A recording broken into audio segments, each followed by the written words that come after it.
Le Canada a été Canada was probably the first country to actually invest significantly in artificial intelligence. That's not easy, but you know, it's something you have to do, because a large part of future growth of our economy will in fact come from this technology.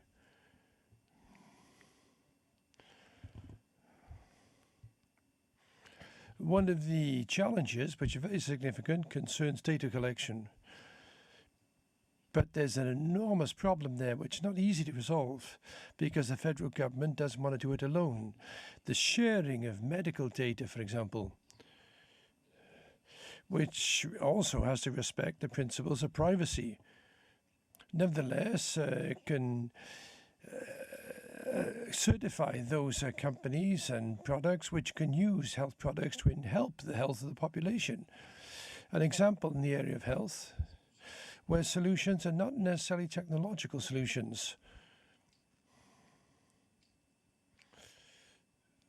Therefore, in fact, there's a risk that these technologies, because they're very powerful, lead to a concentration of power, which increases inequalities, and this can be done on a number of levels.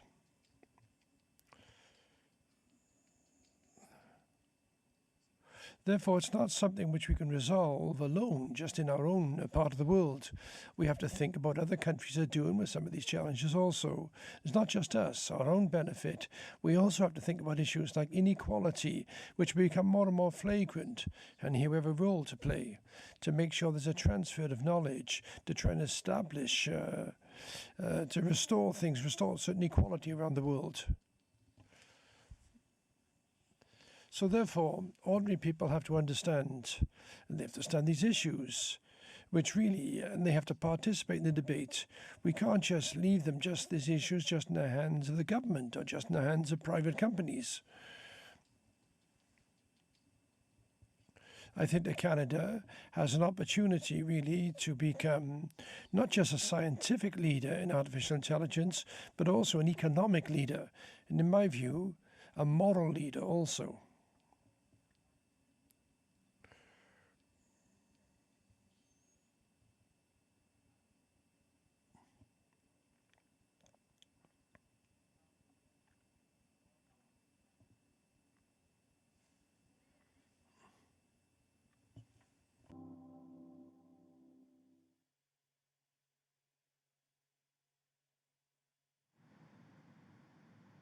Hello and welcome. My name is Samuel Maroualet. I'm the director of the AI Hub at Innovation, Science and Economic Development Canada. J'ai le plaisir de vous présenter l'événement aujourd'hui intitulé I'm very happy to introduce this event today. How to exploit artificial intelligence. Please be welcome to our meeting. Traditional unceded territory of the Anishinaabe people. I recognize that we all work in different places, and therefore you work on a different traditional indigenous territory. I encourage you to take a moment to reflect on this. Here are a few housekeeping items to consider. Veuillez noter que l'interprétation simultanée est offerte dans les... We do have simultaneous interpretation in both official languages today. Simultaneous interpretation is offered in both official languages. To access the service, please refer to the reminder email you've received. We will be sending out all presentation material after the event in both official languages, along with more information and links that we use today. Today, we will be using GC Message to ask questions and discuss content of the session. To access the chat function, please go to the vExpo, expo.da-an.ca, or refer to your reminder email that you received from the school. As you well know, emerging and innovative technologies like AI are crucial to growing a competitive, knowledge-based digital economy, even more so in the context of COVID. Canada's approach to AI is structured around three objectives. The first one is to strengthening the Canadian AI talent base. Second, to build public trust in AI. And third, to support AI innovation and commercialization. Ayant investi très tôt et gardé le cap pendant plusieurs années en finançant la recherche. We have, for many years, financed fundamental research In machine learning, deep learning, and reinforcement learning.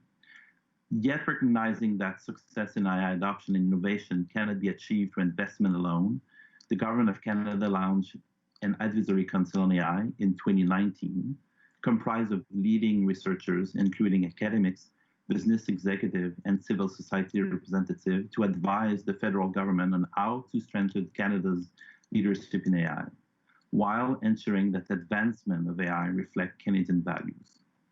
Yoshua Bengio de Mila et Fotini Agrafiotti de RBC Borealis co-président ce groupe d'experts veillant au déploiement. RBC Borealis is co-chairing this expert group. Foundation of public trust that is influenced by ideas and trends from across the world. Advancing responsible AI requires global and multi-stakeholder cooperation, which is why Canada and France formally launched the Global Partnership on AI, GPAI, in June with 15 international partners. Membership of GPAI is driven by a shared commitment to the values reflected in the OECD recommendation on AI to promote the development and use of AI in a manner consistent with human rights, fundamental freedom, and our shared democratic values. As a multi-stakeholder, expert-driven initiative with the core focus on bridging the gap between theory and practice on responsible AI, GPAI brings together the world's leading experts, including top Canadian AI experts and talent, to undertake cutting-edge research and applied AI projects. GPAI's members are currently preparing for the first annual plenary in Montreal, virtually, on December 2nd and 3rd, which will bring together government leaders and experts from industry, academia, civil society to discuss working group activities of GPAI. Before we turn our attention to GPAI next week, as you can see, we have a pretty spectacular event lined up for you today. To see the agenda, please use the vExpo link provided in the reminder email or go to expo.ta-an.ca. I also want to let you know that we are always looking for creative ways to keep you engaged. So we will be testing out a few tools to interact directly with you through the day. I encourage you to test them out and tell us what you think after the event. Our goal is to continuously improve. I'm so excited, so let's get started. Sans plus attendre, j'ai le plaisir d'inviter le vice-président de l'École de la fonction publique du Canada, to invite Neil Bauer to introduce our first guest. Neil, you have the chair. I'm with the Canada School of Public Service, and we're really pleased to work with all of our partners to bring you the fourth Digital Open Government Forum. I thought that was a great video. It really showed how AI requires complex relationships. It requires leadership. It requires taking risk, and it requires thinking forward about how to create public value in a responsible way through the use of AI. So it's really my pleasure this morning to introduce our first keynote speaker, Minister Joyce Murray. She was appointed last year, so in the before time, and she was appointed as our Minister of Digital Government. She has been working with the CIO of the Government of Canada at Treasury Board Secretariat, as well as Shared Services Canada. She's appeared on some Digital Academy events, and she is helping to pull together the infrastructure required to help accelerate the Government of Canada's digital transformation and digital capabilities. And that comes at a time, of course, during COVID, when there are also some major projects to deliver on. We've heard about the contact tracing app, as well as many other digital projects that are being undertaken right now. So, Minister Murray, welcome, and I'll turn the floor over to you. Well, thank you. Thanks, Neil, and thanks, Samuel, for also your words. And I love the fact that you focus on trust as a foundation here.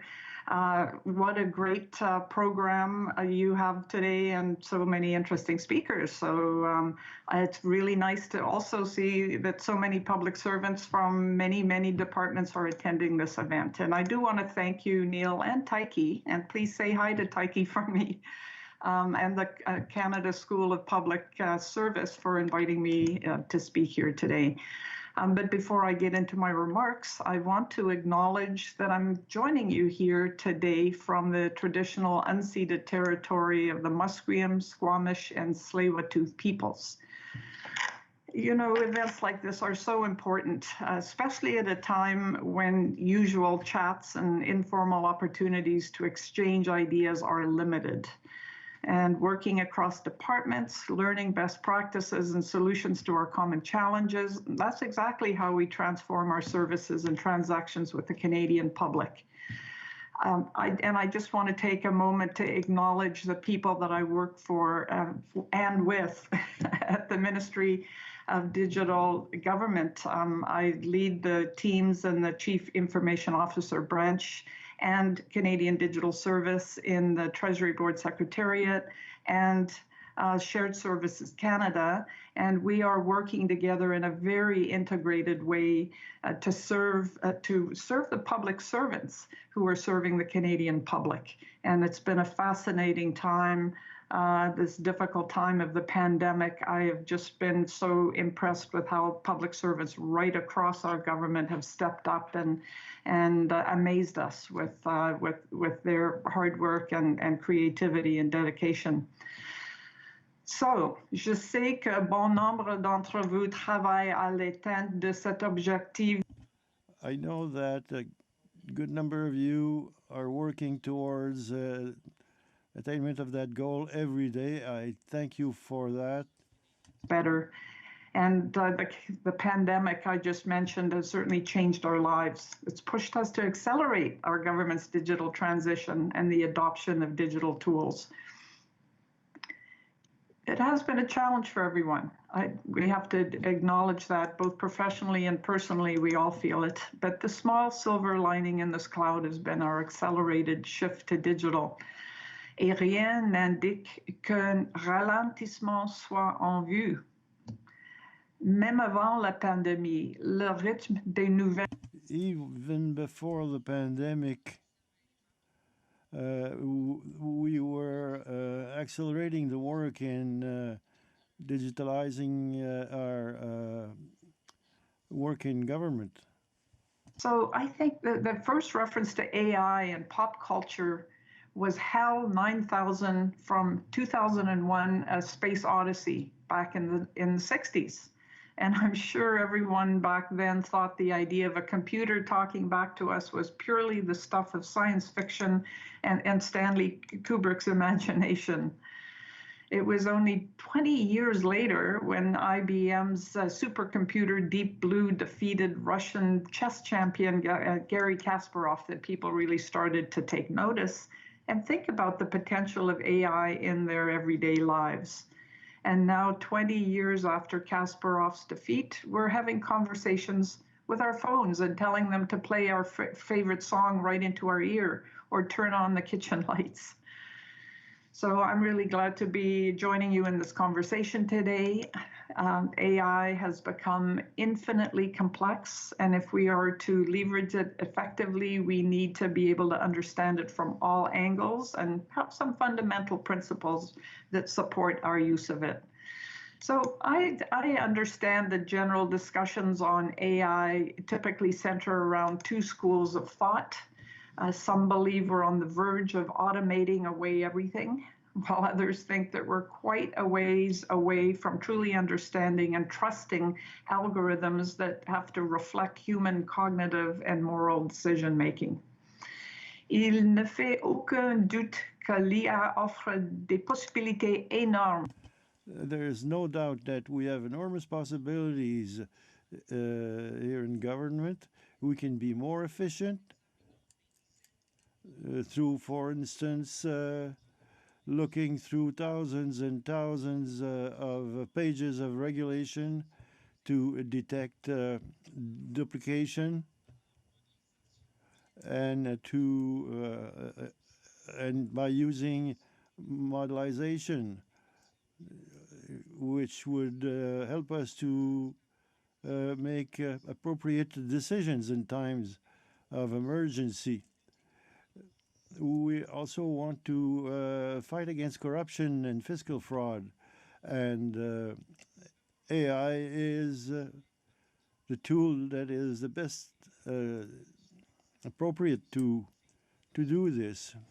Democratic elections, not going to mention any in particular, or when it makes decisions that are racist, sexist, or otherwise biased against a particular group in society, possibly unintentionally, but just because of biases built into the programming. There are some who might place themselves in either the for or against camps of AI, but I don't see that as actually being a possibility to choose because AI is here. And also because the truth is not that black and white. In fact, I think we're at a point right now where we're somewhere between the two schools of thought that I mentioned. Par exemple, comment connaître les raisons? For instance, how to justify the reasons behind communications to citizens, how to reproduce moral choices that are made by people in their regular life. What type of decision would need intervention from a human person? How can we judge, how can we say that AI decisions are of good quality and are able to protect all Canadians? And how to get the citizens to participate in this decision-making process. Decisions which may have an impact for a long time for our future generations.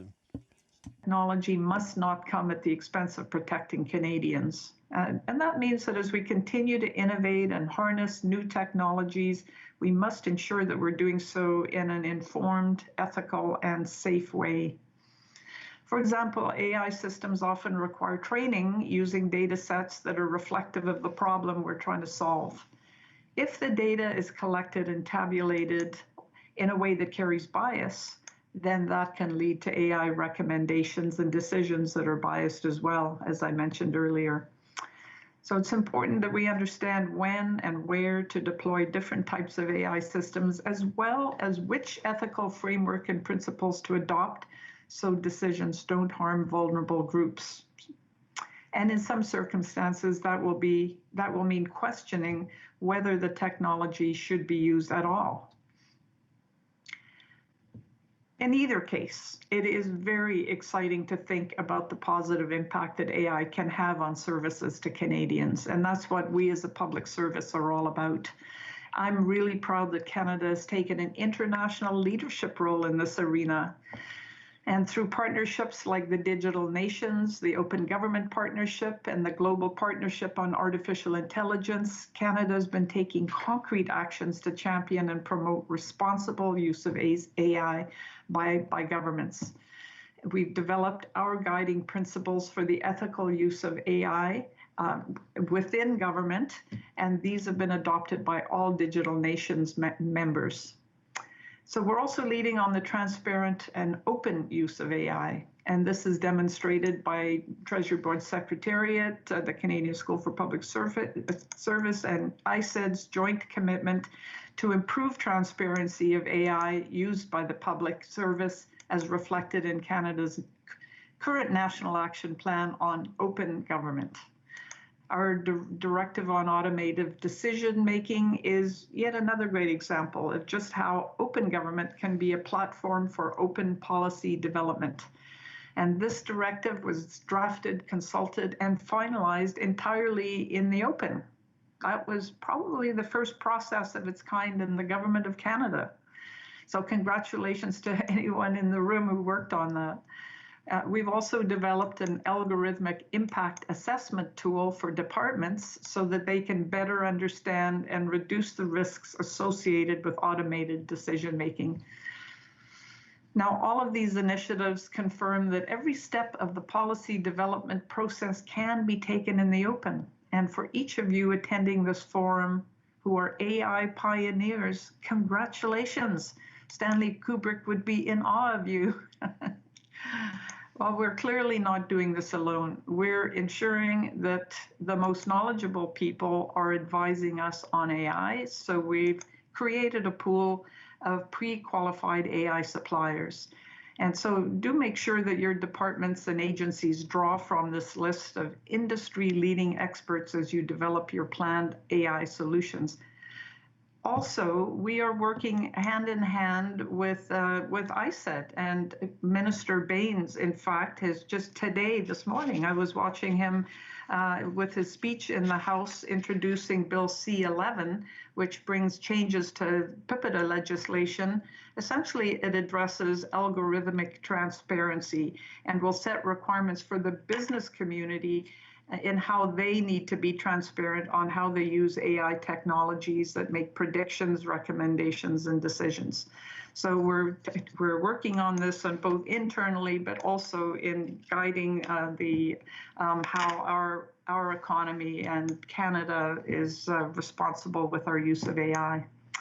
So as the Minister of Digital Government, I am really excited to think about the potential of AI to transform the way we serve Canadians, because we are always looking to improve how we serve Canadians. Le passage accéléré au numérique pendant la pandémie.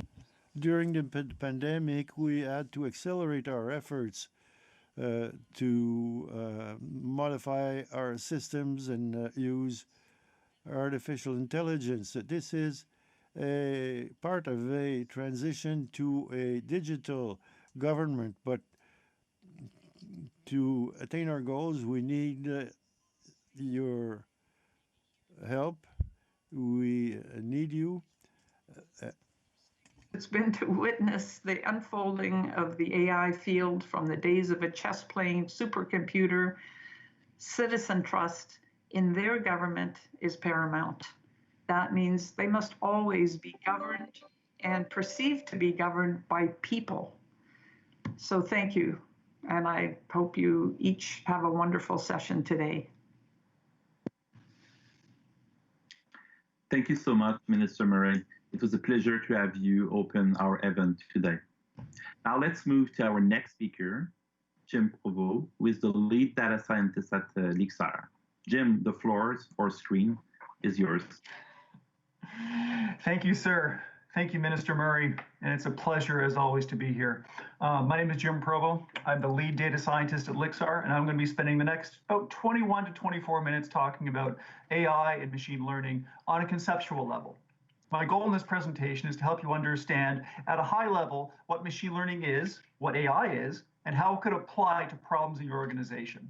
If I'm doing my job correctly, you'll have a clear understanding of how these pieces fit together and to recognize situations where, yeah, AI could help there, or sometimes it could not. I'm going to start my presentation like I normally do, going back in history, not back as far as cars and trains this year, but back to my high school career. But in what seems to be the motto of 2020, I'm first going to ask, can you see my screen?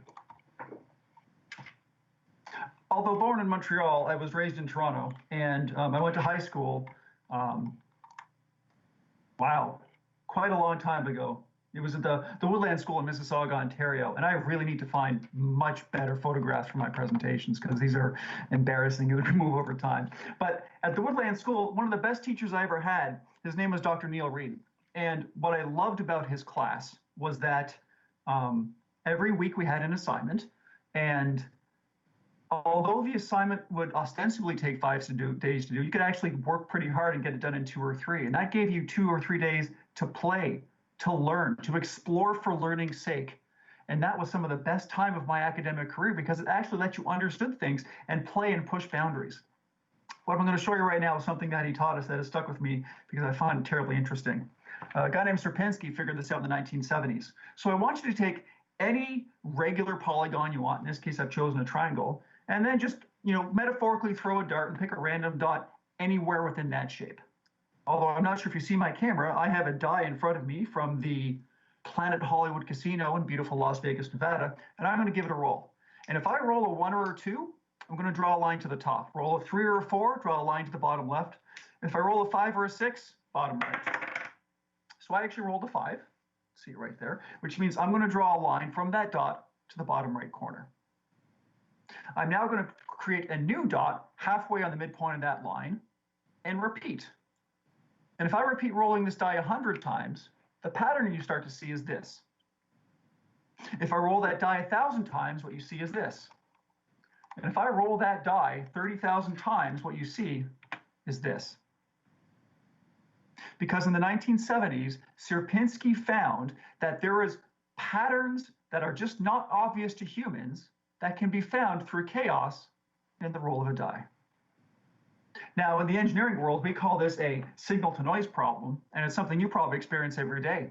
If you're driving down the 102 out in Halifax or the 401 in Toronto or wherever you go and actually have trouble with the radio signal going through, that's a signal-to-noise problem, right? There is not enough radio signal coming through for you to actually hear the talk radio or the music or what have you.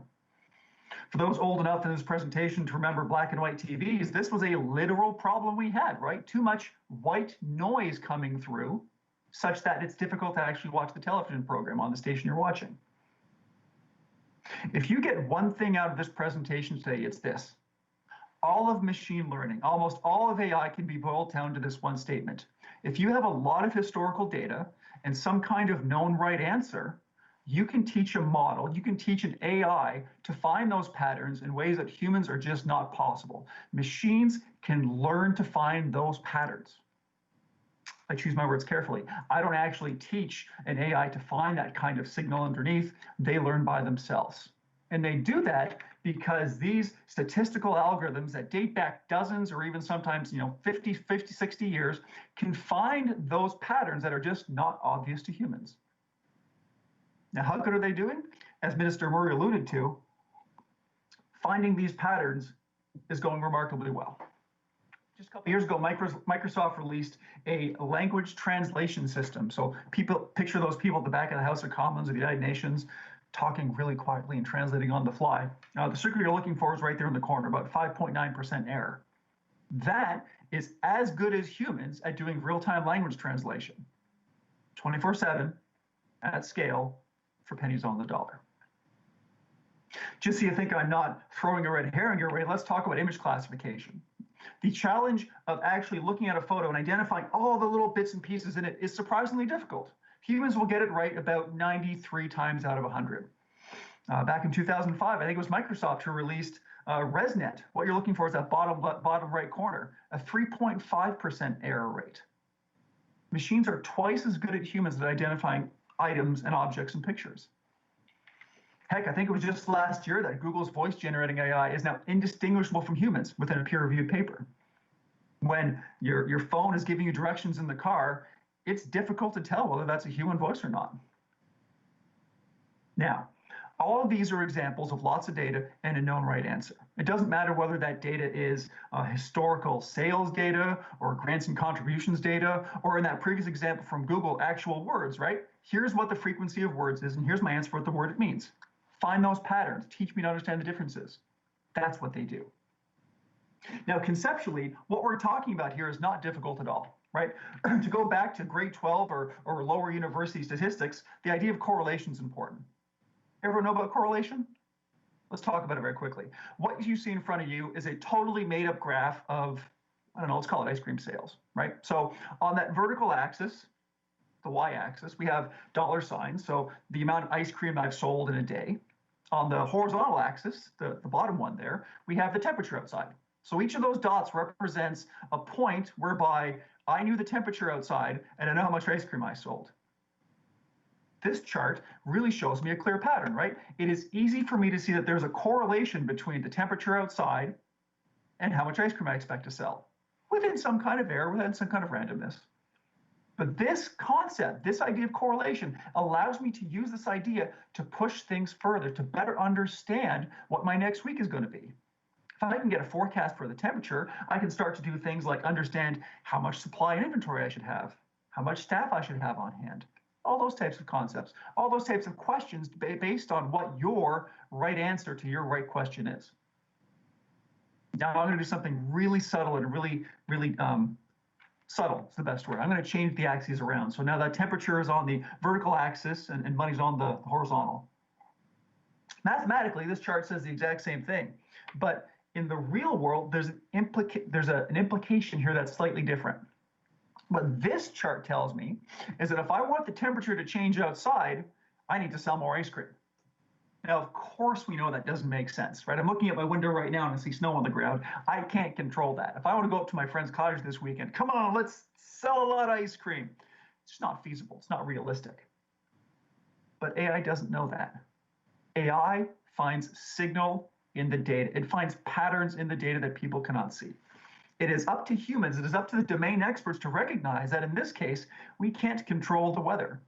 In most cases, we probably can't control the weather, come to think of it. But conceptually, all we're doing is the same thing as before. Give me a lot of data and some kind of known right answer, and I can use it to predict the future.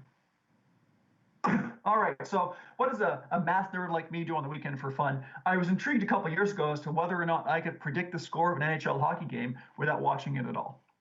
So what I did is I built this little system in the cloud to gather and suck up about 250,000 tweets about a hockey game. It was an Ottawa Senators Boston Bruins game from a couple years ago. And so what you see in front of you is a chart whereby at the bottom it's the volume of tweets, red is the Ottawa color, and yellow is the Boston Bruins color.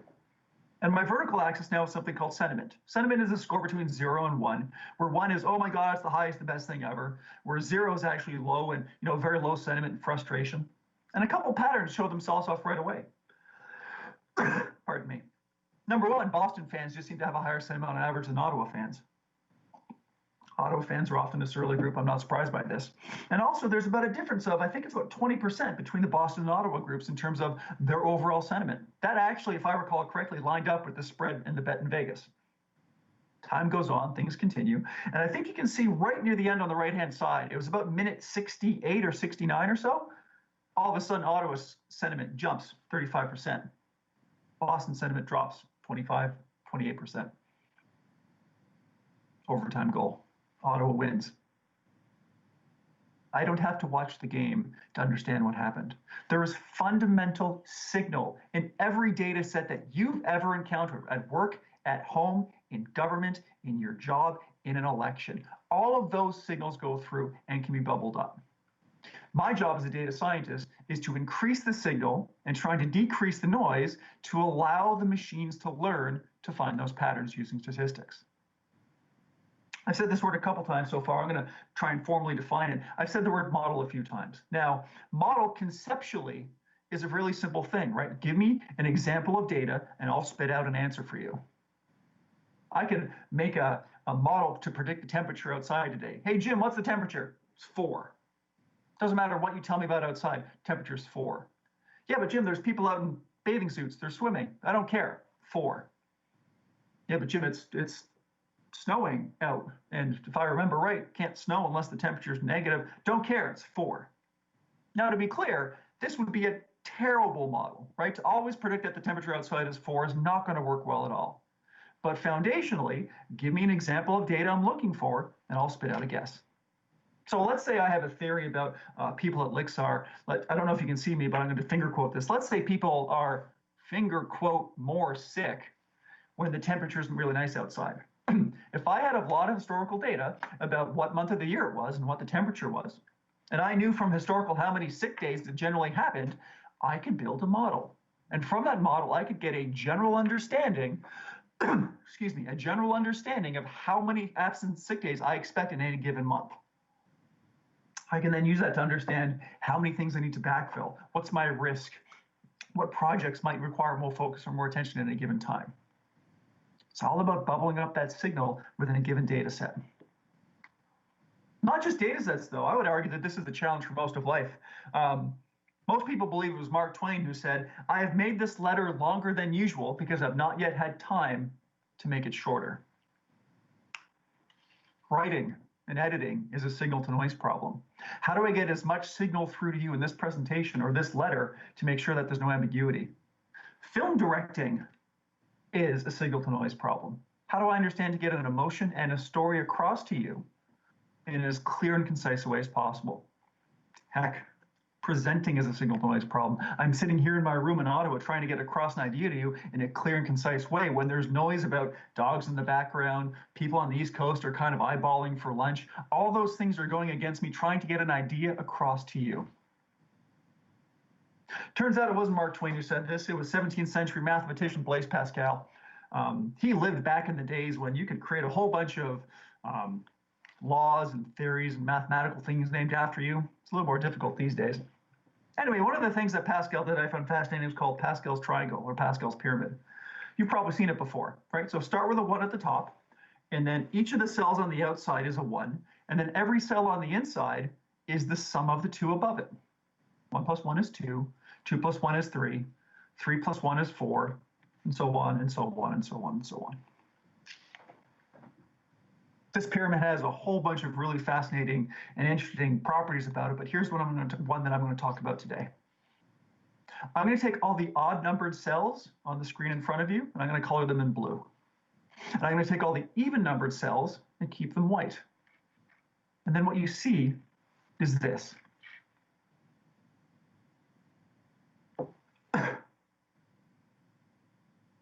Because in the 1600s, Blaise Pascal, through order and rigor, found signal hidden in the data that 300 years later, Sierpinski found through randomness and the roll of a die. Every data set that you've ever experienced in life, in photo albums, in movies, in a database or GC docs at work has a fundamental signal to it. And if you know what you're doing, kind of boost that signal up, you can create a machine learning model that can answer questions you hadn't even thought possible. My job as a data scientist is to think outside the box. I'm not sure if that shows up on your screen. That door says not a door on it. My job is half data art and half data science. What's the right way to organize data to find the right answer? Should it be absolute numbers or relative numbers? Should I worry about Celsius versus Fahrenheit? Should I worry about what people thought in a subjective score? And how do I normalize that across all this other stuff? But fundamentally, what I'm doing is taking my lots of historical data and trying to boost the signal to predict a right answer. The implication here is that the right answer you choose has profound impacts on what the choice turns out to be and how these pieces fit together. What if you don't know the right answer? What if you don't have labeled data to be able to say, this is what we know the right answer to be? Let's say you want to identify a whole bunch of pictures that have Canadian flags in it, right? Every row in your data is a picture, all the pixels all lined up pretty. And then your right answer is yes or no. Does this picture have a Canadian flag? Yes, yes, no, no, no, no, yes. What if you don't know? What if every time you go on the internet, you're helping people to build those data sets? Sure, CAPTCHAs like this help to identify that you're a human versus not being a human, but think about what else you're doing, right? You're actually identifying pictures with statues in them. You're building a data set such that someone is probably sitting back at head office saying, how can I take this and then be able to build a machine learning model that will identify pictures of statues? Data, easily the most important asset an organization can have. That's the IP. That's what grows over time. That's what improves over time. That's what lets you understand how these pieces fit together. All right, pop quiz. Let's think outside the box and talk about signal versus noise. This is a picture of from World War II in the Bedford Basin. When I lived out in Halifax, actually in Bedford, I lived right outside of this view. Not in the 50s, not in the 40s, of course, but nevertheless, the merchant marines would set up in staging area and then try and go across the ocean over cover of darkness to bring supplies for the war. The Allies actually knew that sometimes their fleets were going to get attacked and purposely allowed them to do so. Can anyone think as to why? Yes. Good answer. It's close. Wait, how did he do that in Teams? Has anyone ever heard of Enigma before? Yeah, Enigma was the German encryption system by which the Axis were actually communicating back and forth. Alan Turing and the good people at Bletchley Park had actually figured out how to decrypt Enigma and read the messages. This, unfortunately, is a double-edged sword. The first time they use this information in a way that actually helps them out, the other side finds out that they've been broken. Their encryption has been broken. They start from scratch. You're back to square one. never use this information, and then what was the point doing in the first place? You're back at square one. Turing's solution, I would argue, was brilliant. Decrease the signal and increase the noise. It wasn't just that the Allies had a patrol sailing around that part of the ocean at that time when a ship got destroyed. It's just that it happened to be there. We had started those patrols weeks in advance and just happened to be in the right spot.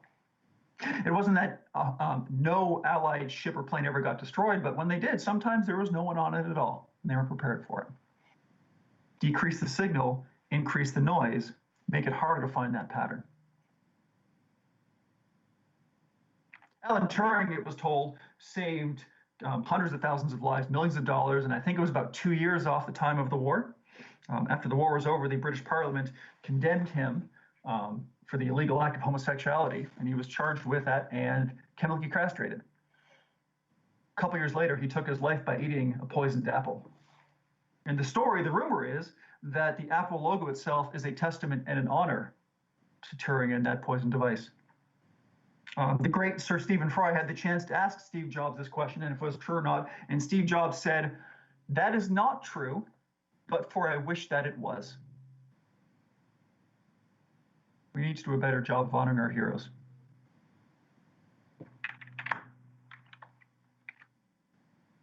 So let's talk about things we've brought up so far. Machine learning AI can really be boiled down to lots of historical data and some kind of known right answer.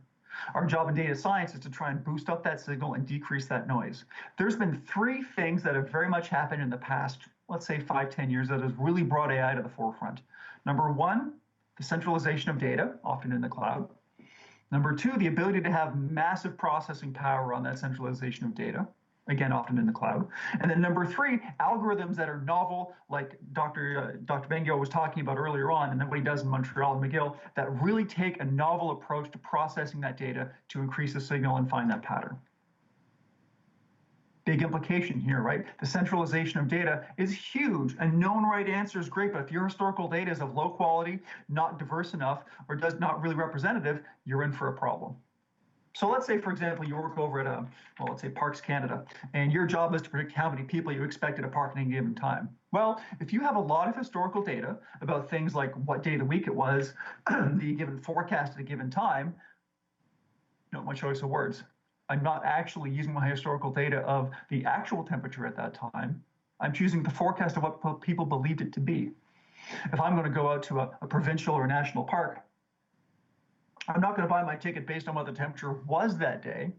I'm going to buy my ticket based on what the temperature I believed it to have been on that day. Subtle differences like that are really important.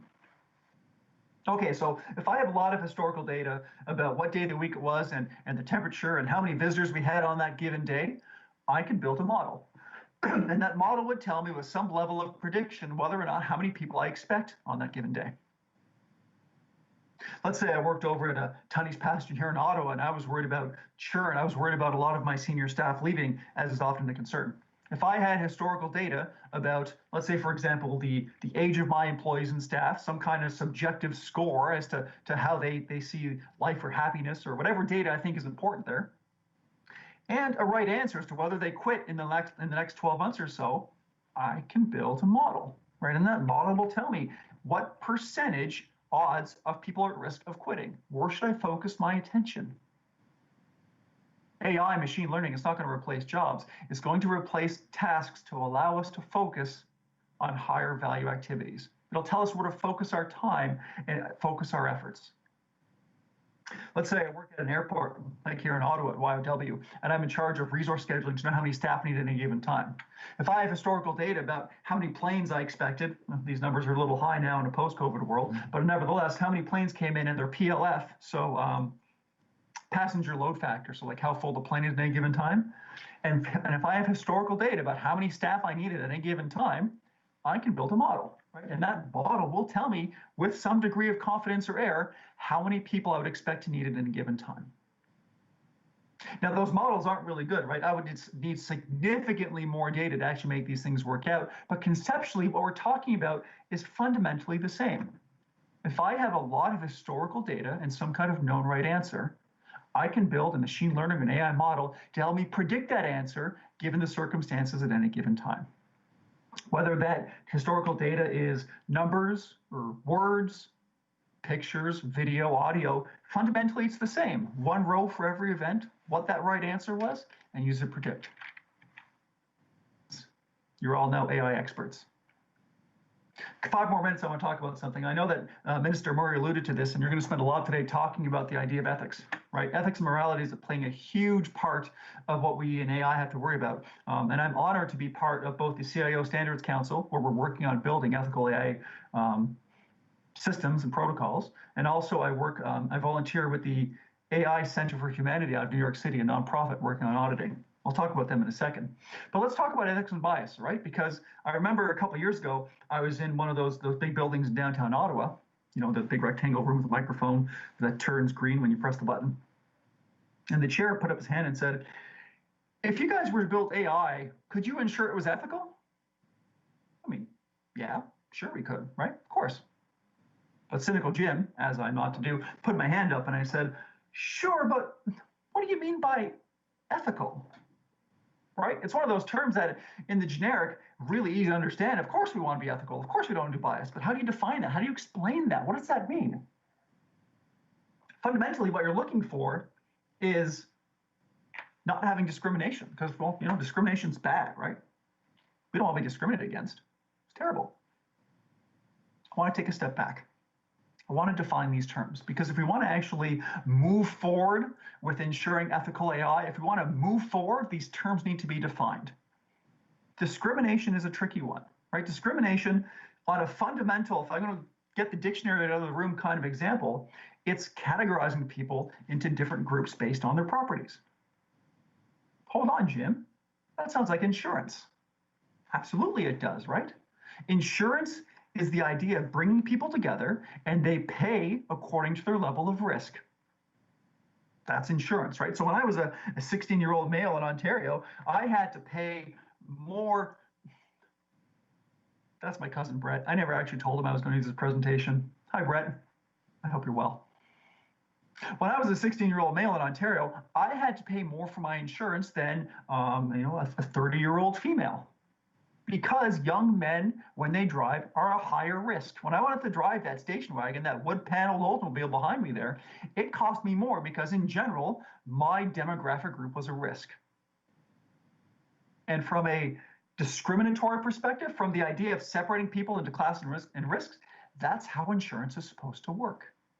Now the challenge, the difference, and I think what we need to argue about is we don't want to be biased across protected classes. Hold that word for a second. That's an important thought. And interestingly, a different legal definition depending on the country you're in. Let's say, for example, I wanted to build a machine learning model to predict if people are wearing sunglasses. So using our knowledge from the first 18 minutes, lots of historical data and some kind of known right answer, I would give it hundreds or thousands of photos of people wearing sunglasses or not. Yes, yes, no, no, no, yes, yes, no, no, no. And then I can train a model to figure that out. This story starts a couple years ago. I was at my friend Mike's house and I accidentally left my sunglasses at his house. But he said, don't worry, we're going downtown Ottawa for the Canada Day party. So we'll meet you there. We'll trade the glasses back then. Great, no problem. So although I forgot my phone at home, the entire day Mike was posting on social media about how my glasses were up on the hill listening to the concerts. I think Chris Hatfield was doing his guitar show that day. Or, hey, Jim, we've gone down to the coffee shop to get a tea, so your glasses are there. Jim, your sunglasses are over by the bar right now. Come on, drop by and have a pint. I never saw the messages, but all my friends did because of social media. So next couple of weeks, all my friends were like, hey, Jim, what's going on with your sunglasses? Are they doing something fun? Are they doing something cool? Although it's a low bar to be more popular or cooler than me, my sunglasses were. So what do? What does Jim do? He doubles down. Here's a photo of my sunglasses on a 1954 Ford convertible, beige, out in Hamilton. Here's my sunglasses with one of the head cheerleaders at the Ottawa Red Blacks game a couple years ago. On an actual night, Teignmouth Castle in UK. On an actual BART, Fifth Avenue, Manhattan. On an actual Bobby, Piccadilly Square, UK. Here's my sunglasses on 5-time Grey Cup winner Pinball Clemens. Here's those same sunglasses on Olympic and world champion curler Russ Howard. Here's those sunglasses next to His Excellency Roberto Carlos Domont Cantu, the ambassador of Costa Rica. Here we are in the Senate and Chambers. Here they are in Charlottetown, Charlotte, North Carolina, with Richard Petty and Bubba Wallace. That's me in the background walking back and forth. And here are those same sunglasses in beautiful Banff, Alberta, one of my favorite places in the world. I can take all of these different pictures and thousands more of them, and I can build a model to predict whether or not it's a picture of a person wearing sunglasses. Yes, yes, no, no, yes, yes, no, no, no. So for example, if I had let's say an embarrassing picture of Ryan Reynolds wearing really silly looking sunglasses, I can build a model to predict whether or not it's a person wearing sunglasses. But here's the implication. Almost all of those photos I took, except for Bart Simpson, are pictures of white men wearing sunglasses. The machine learning model, an AI model, is only as smart as the data going into it. And if I don't ensure that I have a wide, diverse set of data going in, it will not recognize things. There's a good chance that my AI model would not be able to tell if a non-white person was wearing sunglasses. There's a great chance that my AI model would fail if it was a woman wearing sunglasses or a baby. Not a Bart Simpson, though, or bronze statues. How do we measure AI? How do we say whether or not AI is good or not? My second point I'm going to get across today is error. We don't generally say that an AI model is good. We say that it's less bad. And the difference is, certainly pedantic, but it's important. We measure that through error. The way you define error is up to you and changes based on the situations. But foundationally, you look at the error and say, is this the least worst model I can create? So remember that model we built at the beginning for the temperature outside? Yeah, there's still snow on the ground here in Ottawa. But let's say I took 4 random sample days to test it against and actually looked at the air, right? So my model is always going to say 4. That's the number on the left-hand side. But if the actual temperature was 2, 20, 18, and 19, well, 4 off 2, error of 2. 4 off 20, an error of 16. You can sum all those up and see that the error across those 4 days is 47. Let's say that I had a different machine learning model. This one's smarter. This one actually predicts 15 being the temperature every day rather than 4. Again, terrible model. Don't do this in the real world. But from a conceptual example, let's follow along, right? This model that now says the temperature outside every day is 15 has an error of 13 for my first example. 15 off 20 is 5. 15 off 18 is 3, and so forth and so forth. Sum the error of that model up, and I get 25. My second model is about 50% better than my first at predicting the temperature. Again, it's still terrible, but hopefully we get the concept of what we're talking about. That idea of measuring error, whether in pictures, yes, no's, or just summing up the error, is foundational for understanding whether the model is any good. How does that relate to discrimination? How does that relate to bias? Let's talk about those protected classes again, right? Protected classes are a legal term which change across countries, but nevertheless say that you're not allowed to discriminate based on gender or race or religion or various other protected properties as well. So if we were to define discrimination in AI, if we were to define bias in AI, what we want to ensure is that the error on examples is the same across protected classes as it is across the aggregate. I'll choose my words carefully and repeat it again. The error that comes out of a model is the same regardless of whether it's a protected class person or the general group or not. So in a made-up example I'm going to show you in front of me right now, the blue bars are the error for everyone in my test set, and the green bars are errors for whatever protected class you want. Let's say women. In this example, you can see how the errors are generally the same, whether or not it's a women-specific example or not. We would define this model, or the results of this model, as being not biased, or less biased. Exacts are tricky. Couple of implications of what I'm talking about here. Number one, the data set going in, remember, lots of data and a known right answer. The data going in needs to be diverse. You need a wide variety of data to do so. Number two, you actually need to be tracking this data. If you're not collecting male, female, man, woman, how can you then go back and prove you're being discriminatory or not? It's important. Data collection is terribly important. Implication number three, the actual quality of the model is not related to this at all.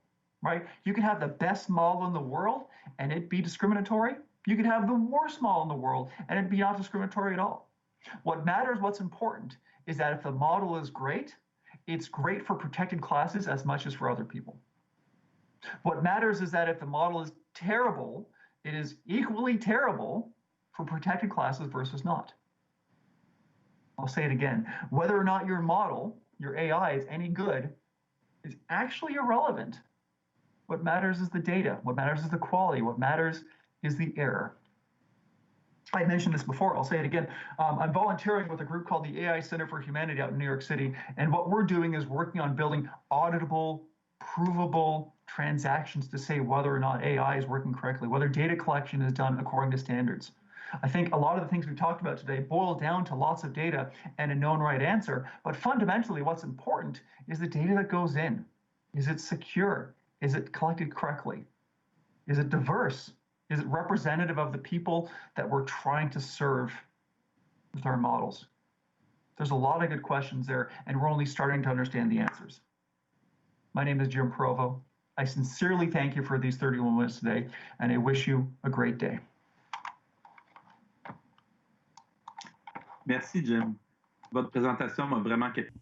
Thank you, Jim. This was fascinating. What a nice way to start our discussion today.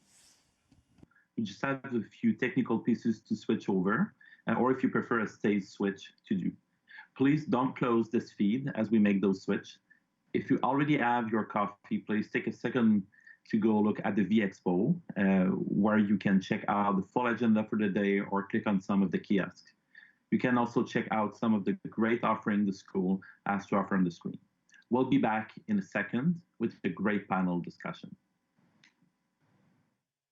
Welcome back, everyone. I'm so excited. It's our first panel today. So let's just jump right into, while we have heard how Canadian has many of the foundational pillars necessary to be a leader in AI conversation, a survey conducted by Deloitte in 2018 showed that only 16% of all Canadian businesses reported using AI technologies over the previous year.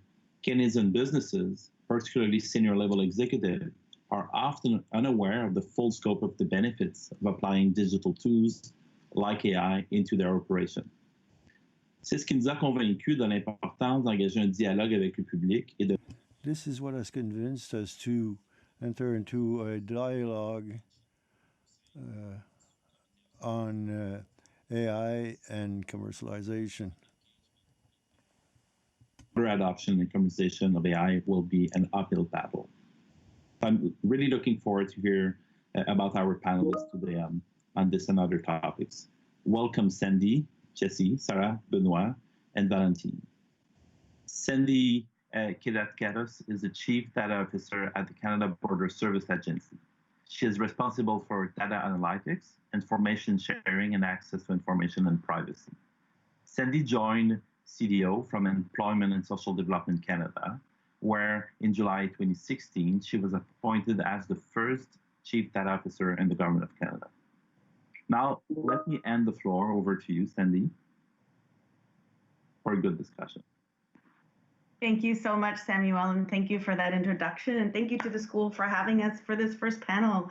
So today we're going to talk about understanding the policy and ethics around harnessing the full potential of AI. And as a Chief Data Officer previously at ESDC and right now at CBSA, this is very real for us. This isn't a topic that is theoretical. We are on the ground floor of using data to the advantage of Canadians and whose data it belongs to, so that we can both provide services in the most efficient way possible, but also the best service we can give to Canadians.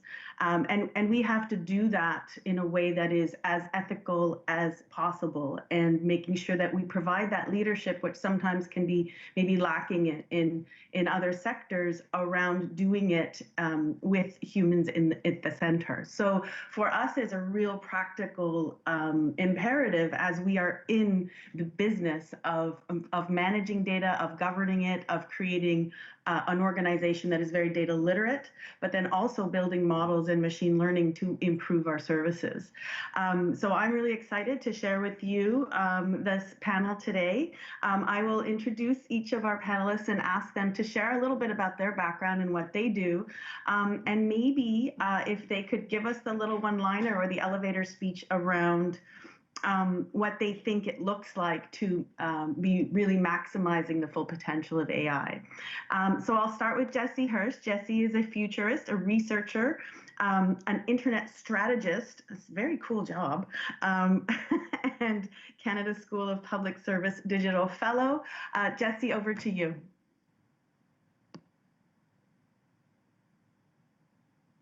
Jesse, we cannot hear you. As if I start the panel with your on mute. And the irony being that I've got so many things on the go to pay attention to. But what excites me about AI is both collaboration and scale. And in particular, when you think of the both of them, that AI allows a population to collaborate at scale. That could be in the economic sense, that could be in the policy sense, that could be in the governance sense. But I see AI as ushering in a great democratic renaissance, a great economic boom in which accessibility and inclusivity become the norm. And all of a sudden, we're able to actualize into practice a lot of the theories that democracy, that Canada has always talked about. But that all comes with ethics and responsibility. That comes in recognizing AI as a tool rather than mythologizing it as a god, rather than thinking of it as a magic wand, but instead recognizing that as a tool, it needs to be used responsibly, but also the literacy behind using that tool needs to be as widespread as possible. And that's why I'm a huge fan of automation, a huge fan of AI, and really think if done right, it's the best thing that Canada has going right now. That's fantastic. I took notes. A democratic renaissance, but I do love the idea that it's not magic, and sometimes we do overhype it, and it is a tool for people to use, and that's key. Next, I will turn it over. Well, I was going to turn it over to Sarah, but I lost her for a second. So, Benoit, you're the lucky next one. Benoit Day is in charge of all things data and artificial intelligence in the Office of the Chief Information Officer at TBS Canada. It's a small little tiny job you have there, Benoit. Benoit, I'll turn it to you. Well, thank you. Part of my role is to look after the directive on automated decision making, and this directive gives requirements for using AI or other automation to make administrative decisions. It really brings forward in the digital world the long-standing principles of procedural fairness and transparency. So it's really important that we maintain those even when the computers make the decisions as opposed to humans. It also has a strong emphasis on identification of impacts. So using the algorithmic impact assessment, the tool we've developed to support this directive. Before that, I was building systems. So my training is in computer science. And I think it's interesting that many of the systems I would have built previously would now have to comply with this directive. I'll brag a little bit and say that I think Canada is really a leader in releasing this directive 2 years ago.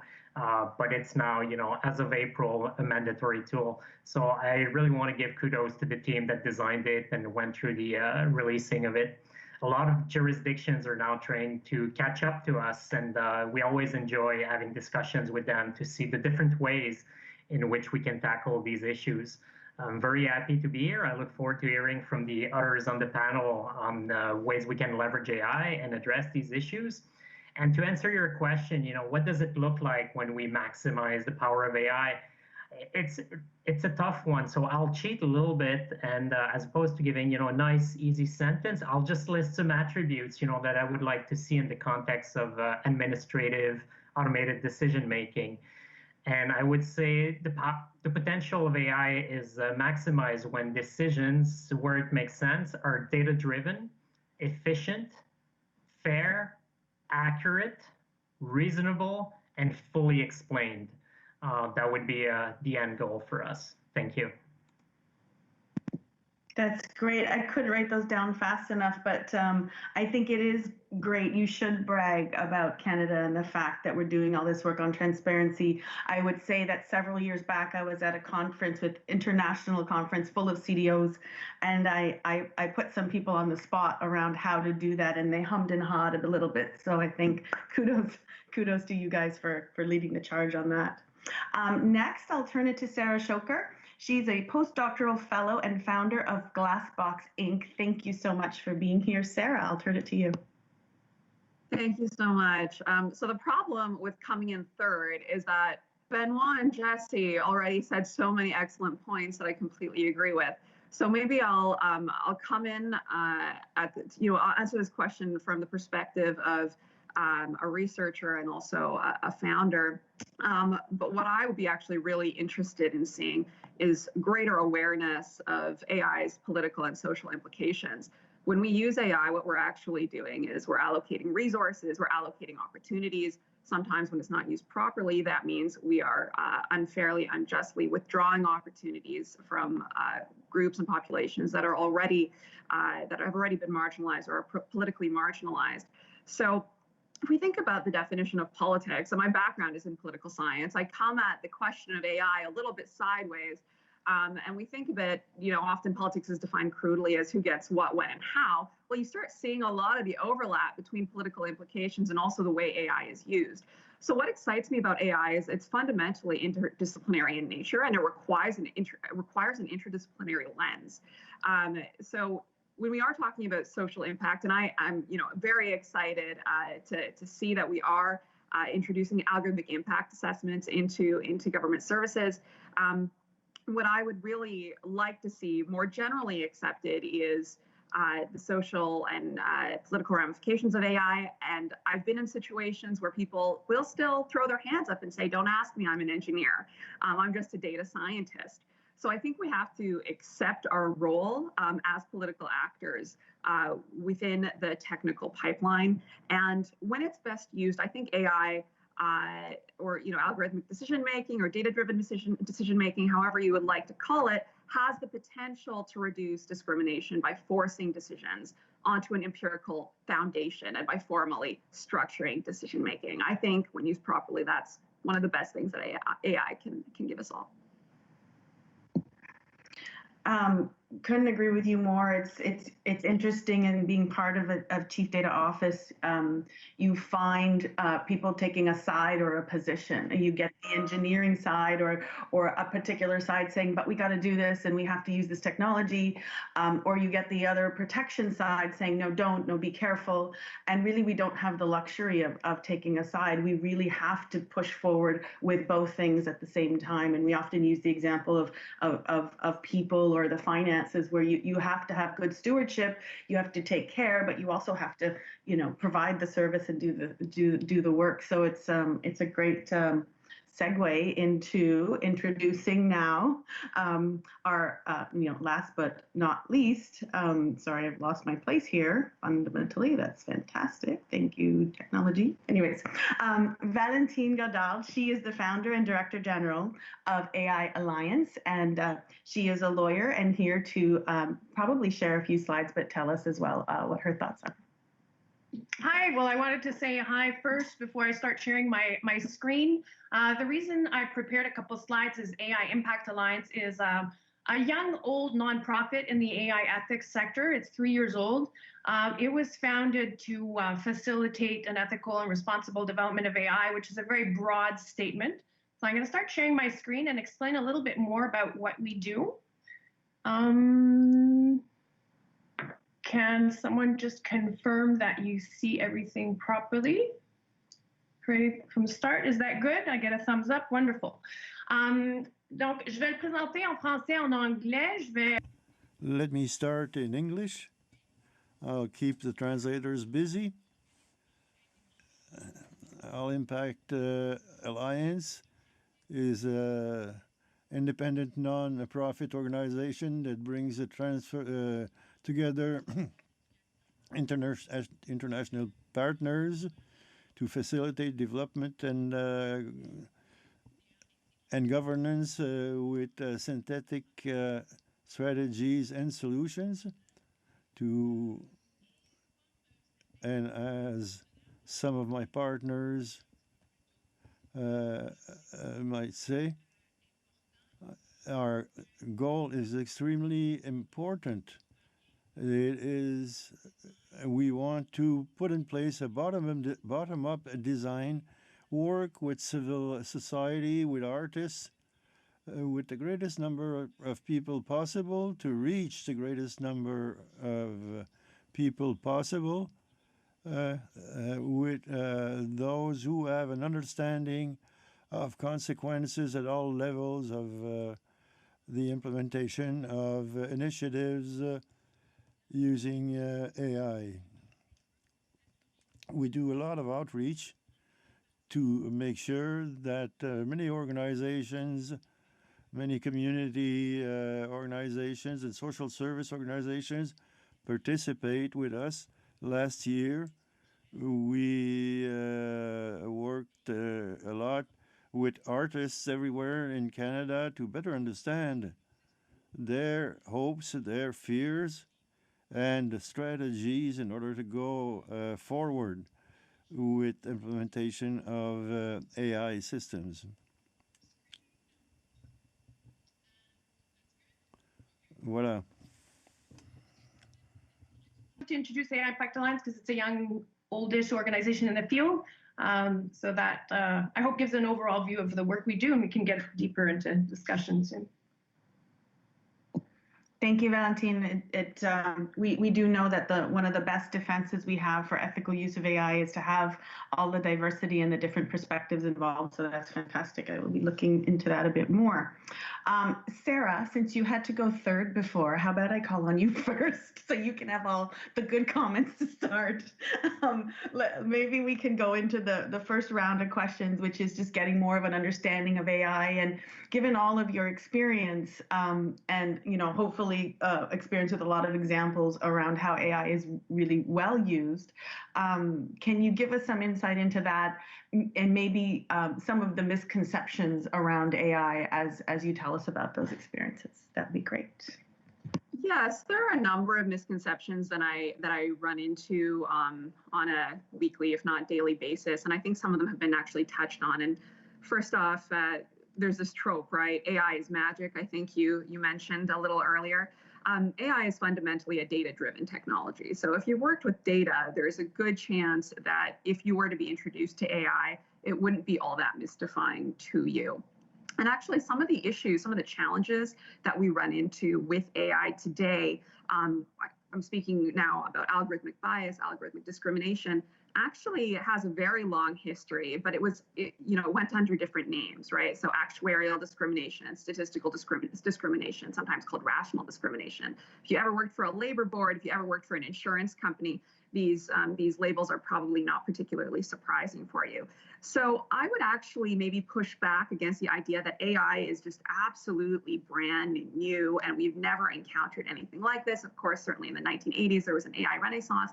But today, I think what really distinguishes our current approaches between what was happening 10, 15, 20 years ago is the amount of volume and the sophistication of our sensors and data collection tools and data storage and our ability to actually store data.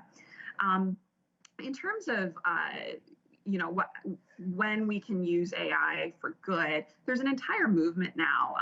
Hashtag Tech for Good. I'm in Ontario, Southern Ontario, so in the KW region, also was in Toronto. There are civic tech movements that try to use AI or other data-driven technologies to actually solve civic-related challenges. And often the individuals and the groups that are involved in these challenges are doing this as a service. So it's I wouldn't even say it's not for profit because a number of these groups never incorporate, right? These are volunteer initiatives. But on top of that, I think there's also growing awareness, certainly if you're part of the fairness, accountability, and transparency movement. There's an entire conference that ACM now throws every year called, they just recently rebranded as the FACT Conference, and I believe the papers from that conference are freely available to the public. And that's, again, an interdisciplinary conference. So data scientists, mathematicians, ethicists, policymakers, and industry, importantly, come together every year to talk about how can we actually get rid of this black box problem, if it is possible. And it's not always possible in every single instance, but how can we ensure that these technologies that are so fundamental to our modern lives and are actually designed for the purpose of intervening into our lives are in some way accountable, and who is responsible, for example, if something goes wrong, and other important questions that are associated with that. I can think about, in terms of examples, I think about, for example, machine learning specialists who try to use AI to actually detect lead contamination in Flint, Michigan's pipelines, and that was used actually very effectively. They tended to be more effective than human-only initiatives. Unfortunately, that program was removed, and once that program was removed, you actually saw a decline in the effectiveness of being able to locate contaminated pipes in the water supply. And then I think of my own company. I don't want to necessarily toot my own horn, but I'm working a little bit on I'm working not a little bit. I am working on a project using machine learning with a collaborator, of course, to predict internet shutdowns globally, which of course, when you have those information disruptions, people no longer have access to political expression. They're less able to promote or advertise human rights abuses. And of course, small business owners no longer have access to their consumer base. We are fundamentally reliant on the internet. So from my perspective, being able to predict when and where internet shutdowns may occur I would say is important from a humanitarian perspective and as an early warning response. So that's one other example where we are trying to use AI or tech for good. But I think I'll end it there because I have been talking for a while. Thank you, Sandy, and I'll pass it back to you. Thank you. That's great. And you weren't talking too much. Jesse, maybe I'll turn to you and get you to pipe in on your end from your perspective as a futurist, given what Sarah told us around how it's used effectively in some of those misconceptions that you alluded to with the magic. Well, and I very much appreciated all of Sarah's remarks, especially the sort of politics and the notion of who's accountable and who's responsible. But I think Sarah's point about data is essential. That, if you think of figure ground, AI is the figure, and we tend to focus on AI at the cost of not focusing on the ground, which is the data to make it possible. And it's that data that determines not just effective AI, but inclusive AI, accurate AI, responsible AI. And I think the danger of rushing forward and going after AI is to forget the role of that data. And interestingly enough, a question did come through around how to scale AI up in terms of engaging a population and listening to a population. And that actually provides a good opportunity to prove my point, that there's this fantastic piece of free and open source software called Polis, which on the one hand is really a consultation tool. It's a data collection utility. I certainly encourage anyone watching today who has anything to do with engaging the Canadian public or thinking about consultation to take a close look at this free and open source tool, which does have AI, it does have algorithms, it uses analytics to try to make sense of the data that's available. But its real value is in the way in which it facilitates participation, in which it enables consultation, and it emphasizes that the value is always in the data and not necessarily in its analysis. Yes, the analysis is essential. Yes, AI is essential when it comes to understanding and using data, but it's the data itself that I think really determines that value and determines the way in which we think that value. And that's where I do want to build off Sarah's remarks around the politics of this, which is, which AI applications do we prioritize? Which data sets do we prioritize? How do we think about who might be included in a data set, or what biases in that data set might discriminate against the people in that? And that's where I think it's not important to stick to technology. I mean, Sarah sort of noted the idea that some engineers still try to pretend that they're apolitical rather than taking responsibility for their politics. And I think that we as a culture have done AI a disservice. That I try to think of pop culture and the types of things in pop culture that sort of make me excited.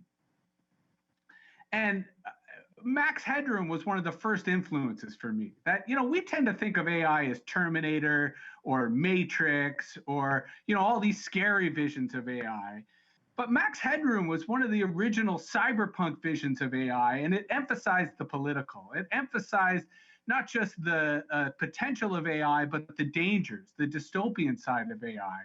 And I think we need those stories. So, whether it's the digital charter, which I think is a really interesting sort of legislative framework, or whether it's just the way in which we expect to sell AI to the Canadian public, both as an opportunity, as an economic engine, or as a new form of public service delivery or public engagement, we have to think of the stories that bring that AI to life.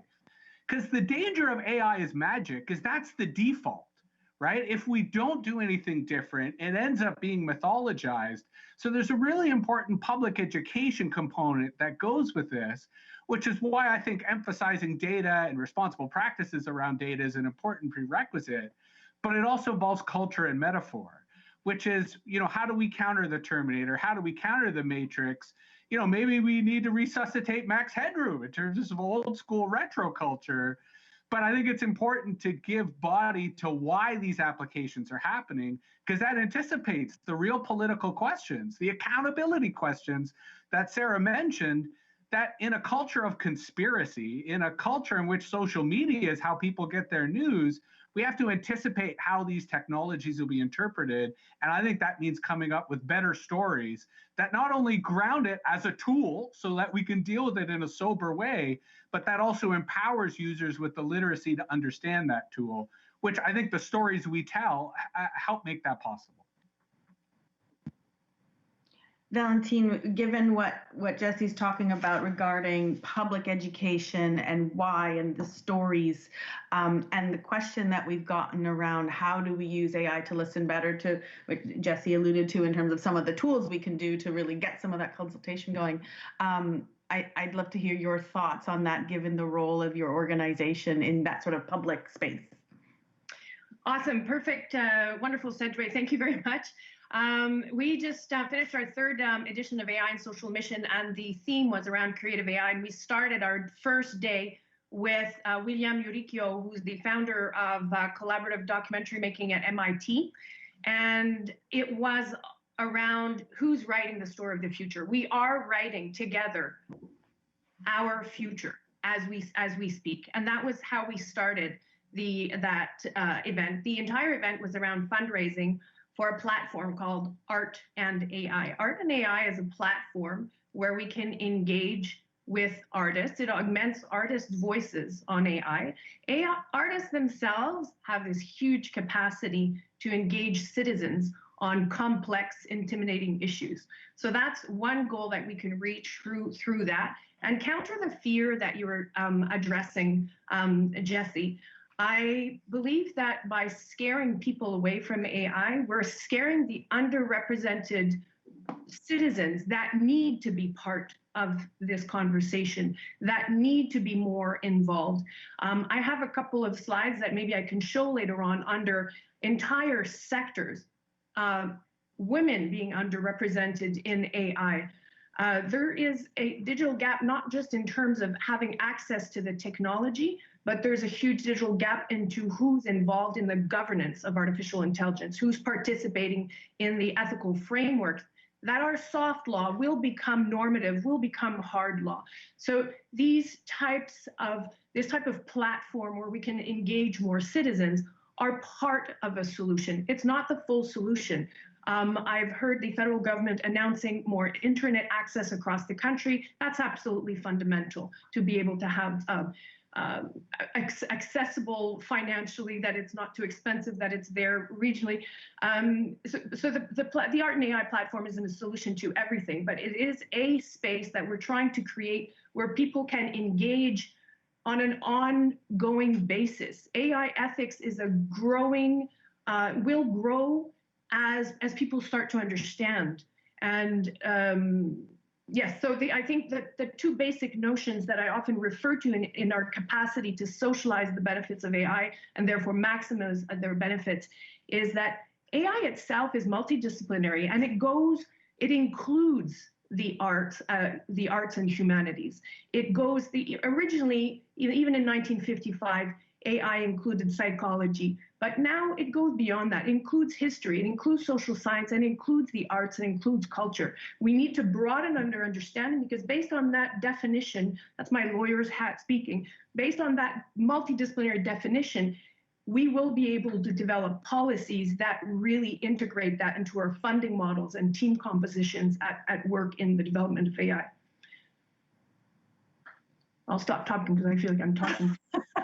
Everyone's working. It's so hard on the virtual panel, right? Figure it out.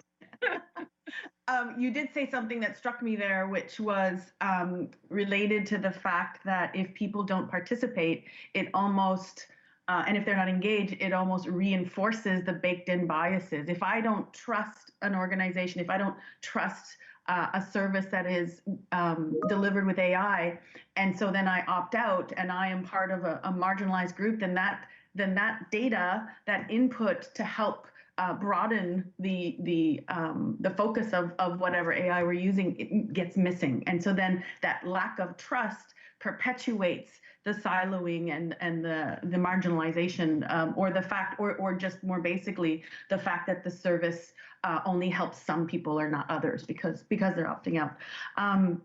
Benoit, that's a terrible segue to you, but I want to make sure I get some of your thoughts in here, in particular, as you've mentioned around the technology, data, statistical aspects of it in the context of how we're using it efficiently. So I'll turn to you. Sounds good. Well, early, you ask what is AI and how do we see it? And for me, various people have touched on the fact that it's not magic, and it's based on data. And I think that's really key for people to consider. AI at the core is just computational statistics. I really like a definition from A.J. Agrawal, a Canadian professor who describes it as a prediction machine. So AI is this really powerful engine to digest a ton of data in any format in a way and make predictions from it. So that's really interesting. And where we think of statistics, we tend to think of measures like lengths, dollar amounts, and then we compute basic properties of it, like the average, the median. Maybe we start plotting trend lines, like I'm sure everybody has done in high school. And that trend line is a early, prediction, what will happen in the future. AI lets us do that with any kind of data. So that's really what it is. It's the set of techniques to take any data, whether it's text, images, voice, administrative data, and start making predictions or inference about them. That said, I think if we consider some misconceptions that people have is that it's, this magic and non-specific thing. Oh, just apply AI to it. Well, it doesn't work like that, where AIs are extremely specific in most cases. An AI developed to solve one problem may have difficulty solving the same problem in a different context. So we're seeing this with imaging in the medical context, where you develop an AI to spot tumors, but then when you go to a different hospital, they use a different machine. The images look a little bit different. You need to retrain the AI. It doesn't transfer. The population is different. Suddenly you're dealing with older population or younger population. The algorithm needs to be retrained. So it's extremely specific, and I think that's important to consider. So, misconception that it's AI and that it's magic and non-specific, full misconception. AI models currently only do one very precise thing.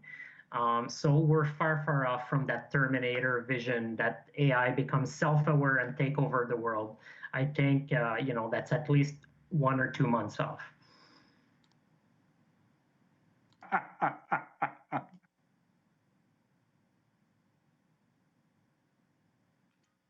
Sorry, my computer froze there for a second. Yes, at least a couple months away, right, Jesse? It's It's not like the model we're going to build to read documents is going to get up and make us breakfast, right? So anyhow, I'm going to try to merge a couple of the other questions. And looking at the time, and I want to make sure we get to a few things. But we've already touched a bit about the fear of AI, and we've already touched a little bit about how everyone benefits. And I know myself, people who use their phone and will use their face to unlock it.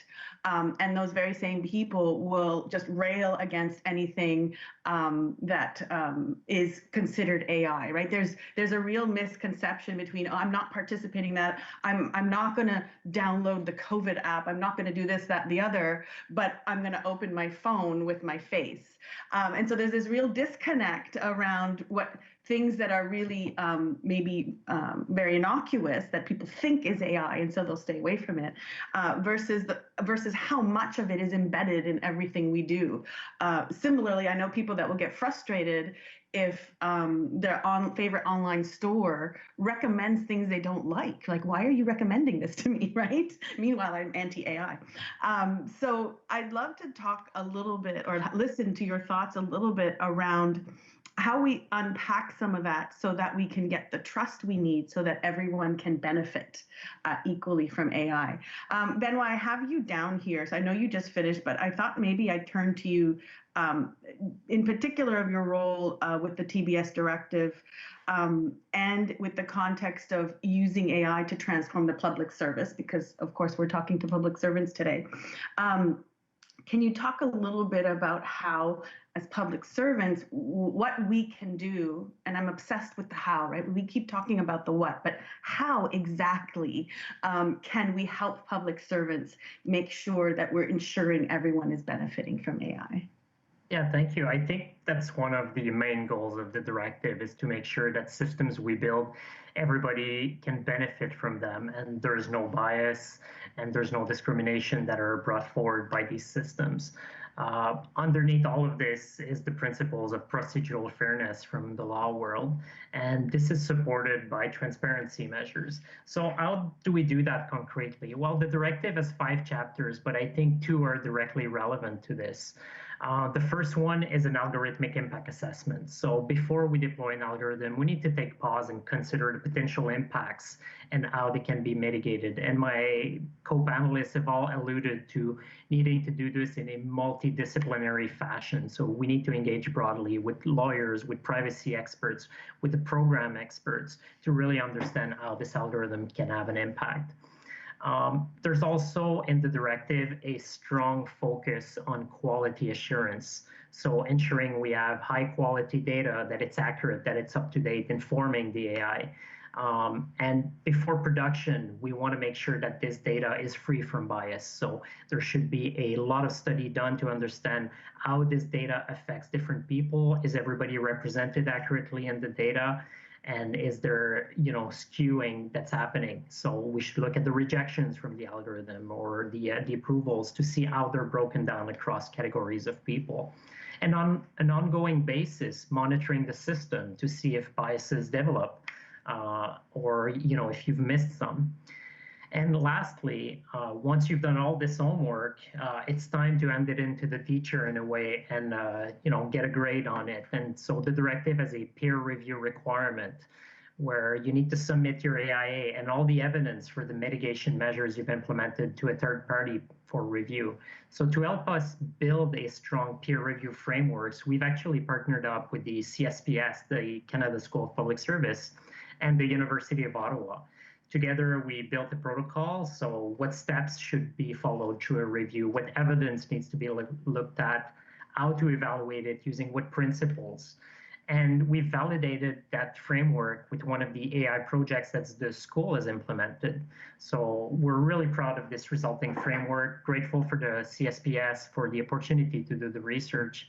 And we really look forward to sharing this peer review framework with the community. We think it can be an important aspect of this risk mitigation and making sure that we've done our homework correctly.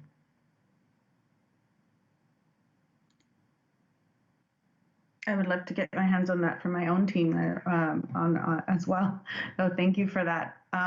Sarah, if we continue on that path around how does everyone benefit equally, and we think about the things we've already talked about, which relate to perpetuating all kinds of issues, economic, social, racial, cultural, whatever the case may be.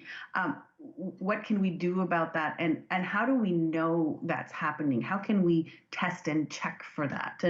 And feel free to open it up to the rest of you on that conversation as well. But Sarah, I'm going to turn to you.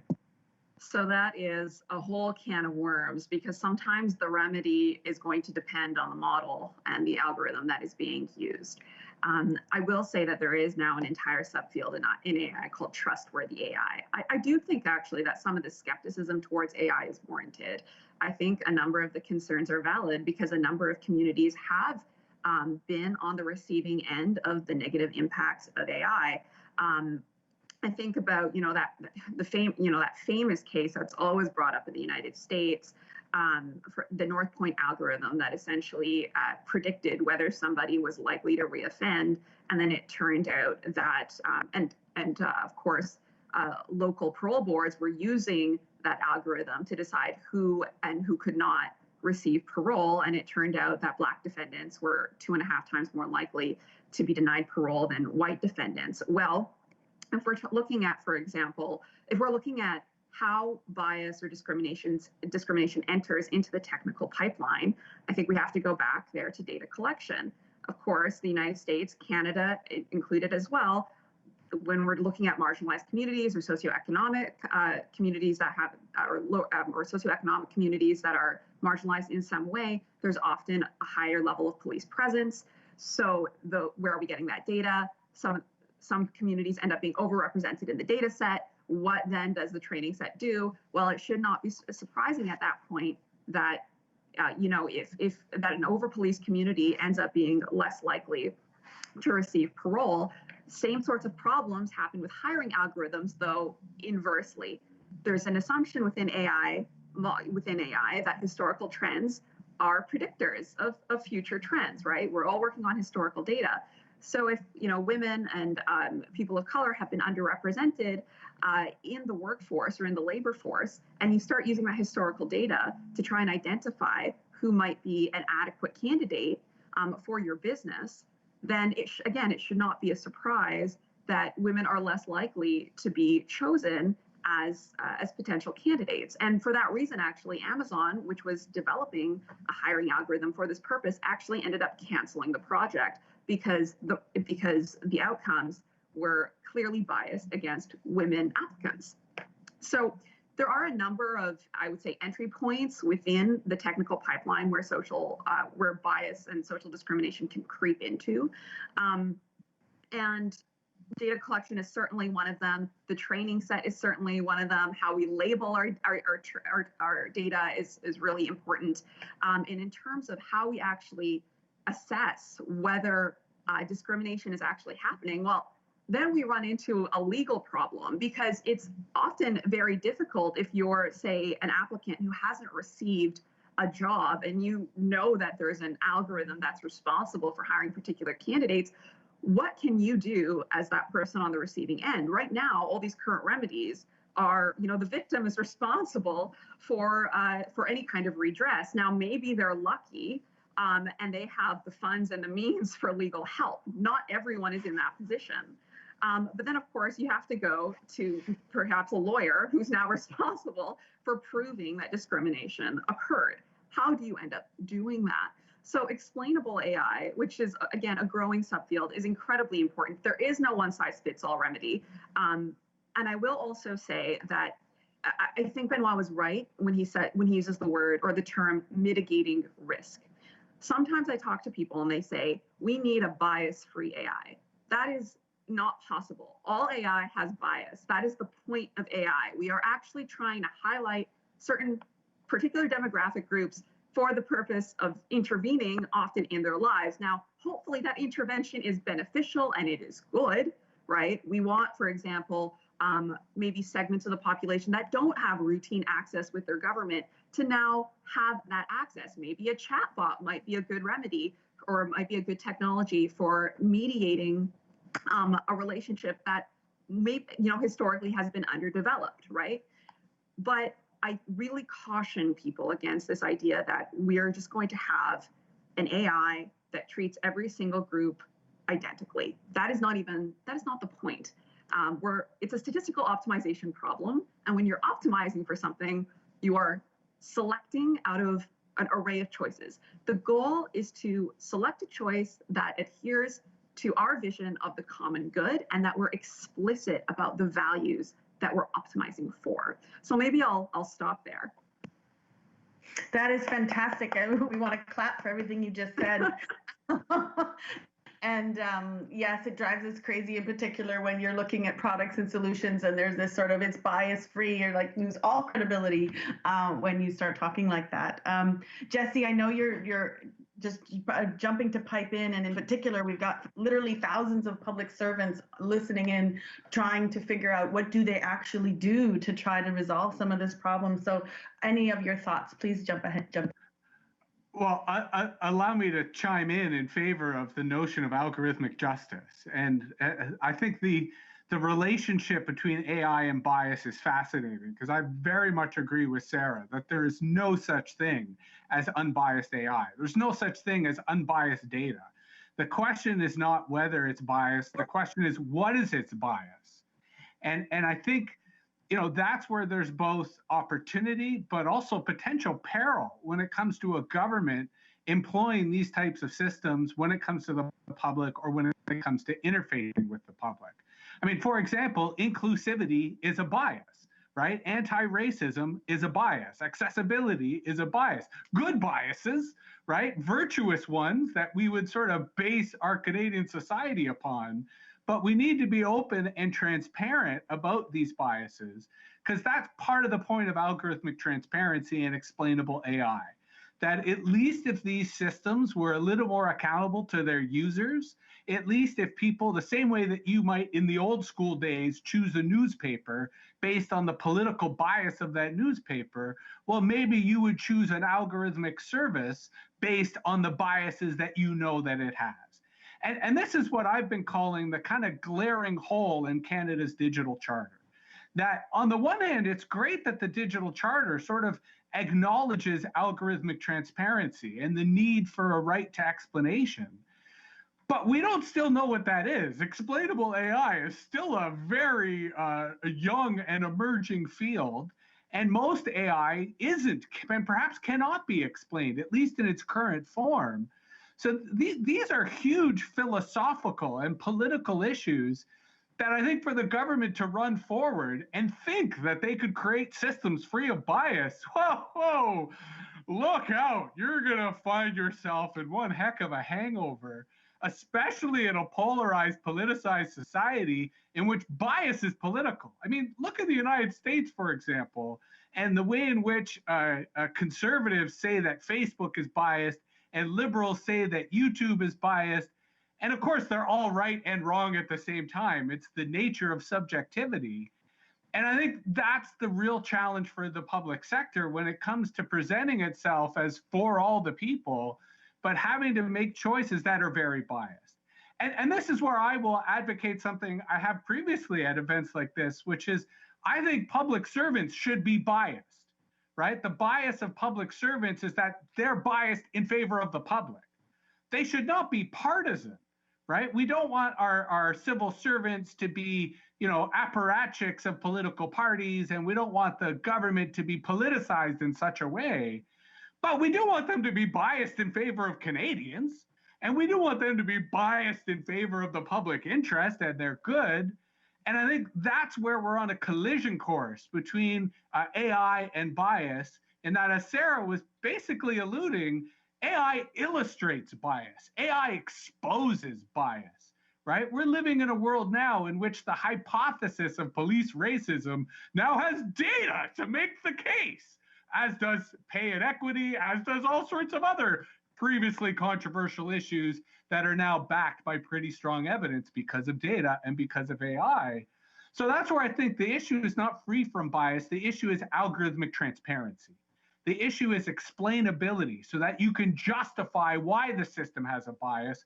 Affirmative action is a biased system that wants to get more people into good jobs, into education, into opportunity. And we need to defend these policies and defend these biases as part of these systems, or else the conspiracy crowd will win out, because they are creating a narrative and creating a kind of LARP, a live action role-playing game, that is so disconnected from reality, but so fulfilling in its immersion, that if we don't use narratives, if we don't be honest about our bias, other people will call out our bias. And if there's a hypocrisy there, if there's a duality there, that's what undermines our credibility. So I say be transparent about bias. And when it comes to the federal government, that means being transparent about civil servants. Because finally, I think the way in which the public sector can outperform the private sector, especially when it comes to AI, is with a little help from our friends, i.e. citizens, i.e. residents of this country. And that's where, again, this technology has tremendous potential. Okay, Jesse, now we're just starting to get really good. It's getting juicy, and we've only got 5 minutes left before questions. Damn it. So I'm just going to look, I'm going to ask Valentine, you want to go next? You want to add to that? Because I think we could have a really good conversation now. Yes. Okay. If I just need a thumbs up to make sure that you can see this slide. Yep. Okay, so we're talking about bias and transparency. So I just wanted to show that the global landscape of who's using AI can have an effect on what type of data we're collecting, what reasons we're collecting it for, and what impact that has on society. So the JPEG that's on the right highlights the public and nonprofit use of AI in Canada in 2018. And the picture on the left has a very similar percentage of uses of AI. So we can see that AI is being used over 95% in the private sector. And one of the questions in the chat was, does the public government have resources to be able to proceed forward with this? And I find that right now, the answer at the work that I do at the United Nations, the answer is no. And there's a huge reliance on the private sector. There's a collaboration that's needed. Over, I think, in terms of support towards the nonprofit, social purpose, community-based organization sector, we can do a lot better. Over 85% of the uses of AI in human resources are developed for the for employers, for larger corporations. If we look at who's developing the AI ethical frameworks, guidelines right now, over 58% are developed either by the private or public-private partnerships, in comparison to 1.2 by a civil society organization such as a labor organization. If we look at the global, which countries are contributing to AI ethical principles, it's predominantly led by the US and the UK. African and Southern American countries have none of those 84 found documents were from African or South American countries. So I think we can do a lot better in terms of who's part of that conversation. I'm sorry I'm being a bit repetitive, but I think the digital gap is really impeding, and the gendered fracture, the gendered gap is impeding our capacity to develop and deploy AI ethically. Juste une dernière petite note en français. One small note in French. If we look at the image on the left, it's an image which is created an interpretation of text on images. It's a form of intelligence artificial which takes a part of a text and transforms it in an image. The words that I put in there, women, beauty, intersection. I don't know if you see the same thing here, but it looks like a pair. They're really abstract. And you can see the biases which are in the data. And so won't have a large number of people who understand the applications. To the concept of transparency, which is often narrowed down to being able to explain what an algorithm, how an algorithm works. Transparency goes beyond that. Transparency includes the understanding of the ethical, political, social implications.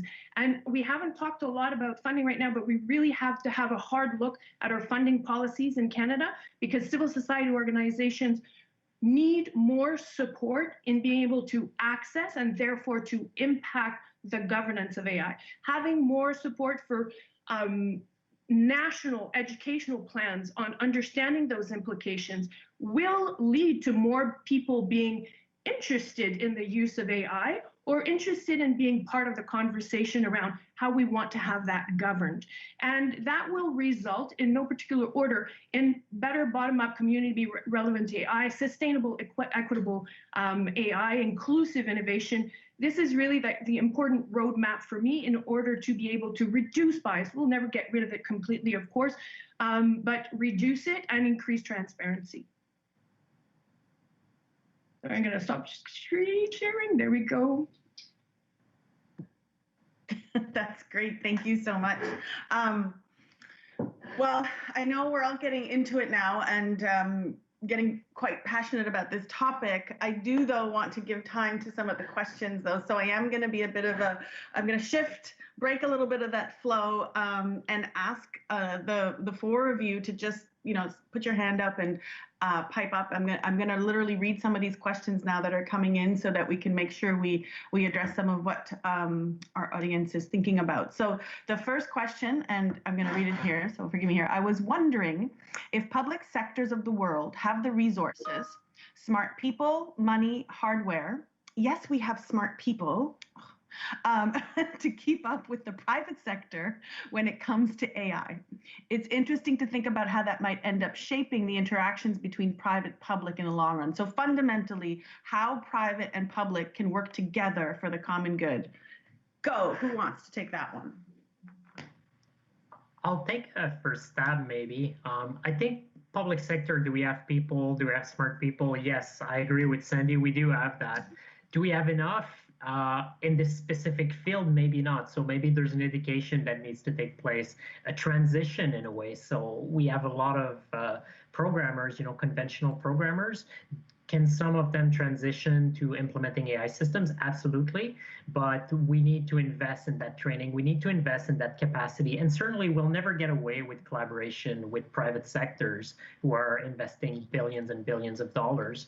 But we need to be sufficiently equipped to deal with them. So that means having people that understand the technology to formulate requirements to put to these companies, but also evaluate the solutions that come back. So you need people that understand the data science behind it to be able to ask the right questions, like what data did you use to train that system? And is it adequate for my problem? And what issues will result from that? So even when you work with private sector, you need that.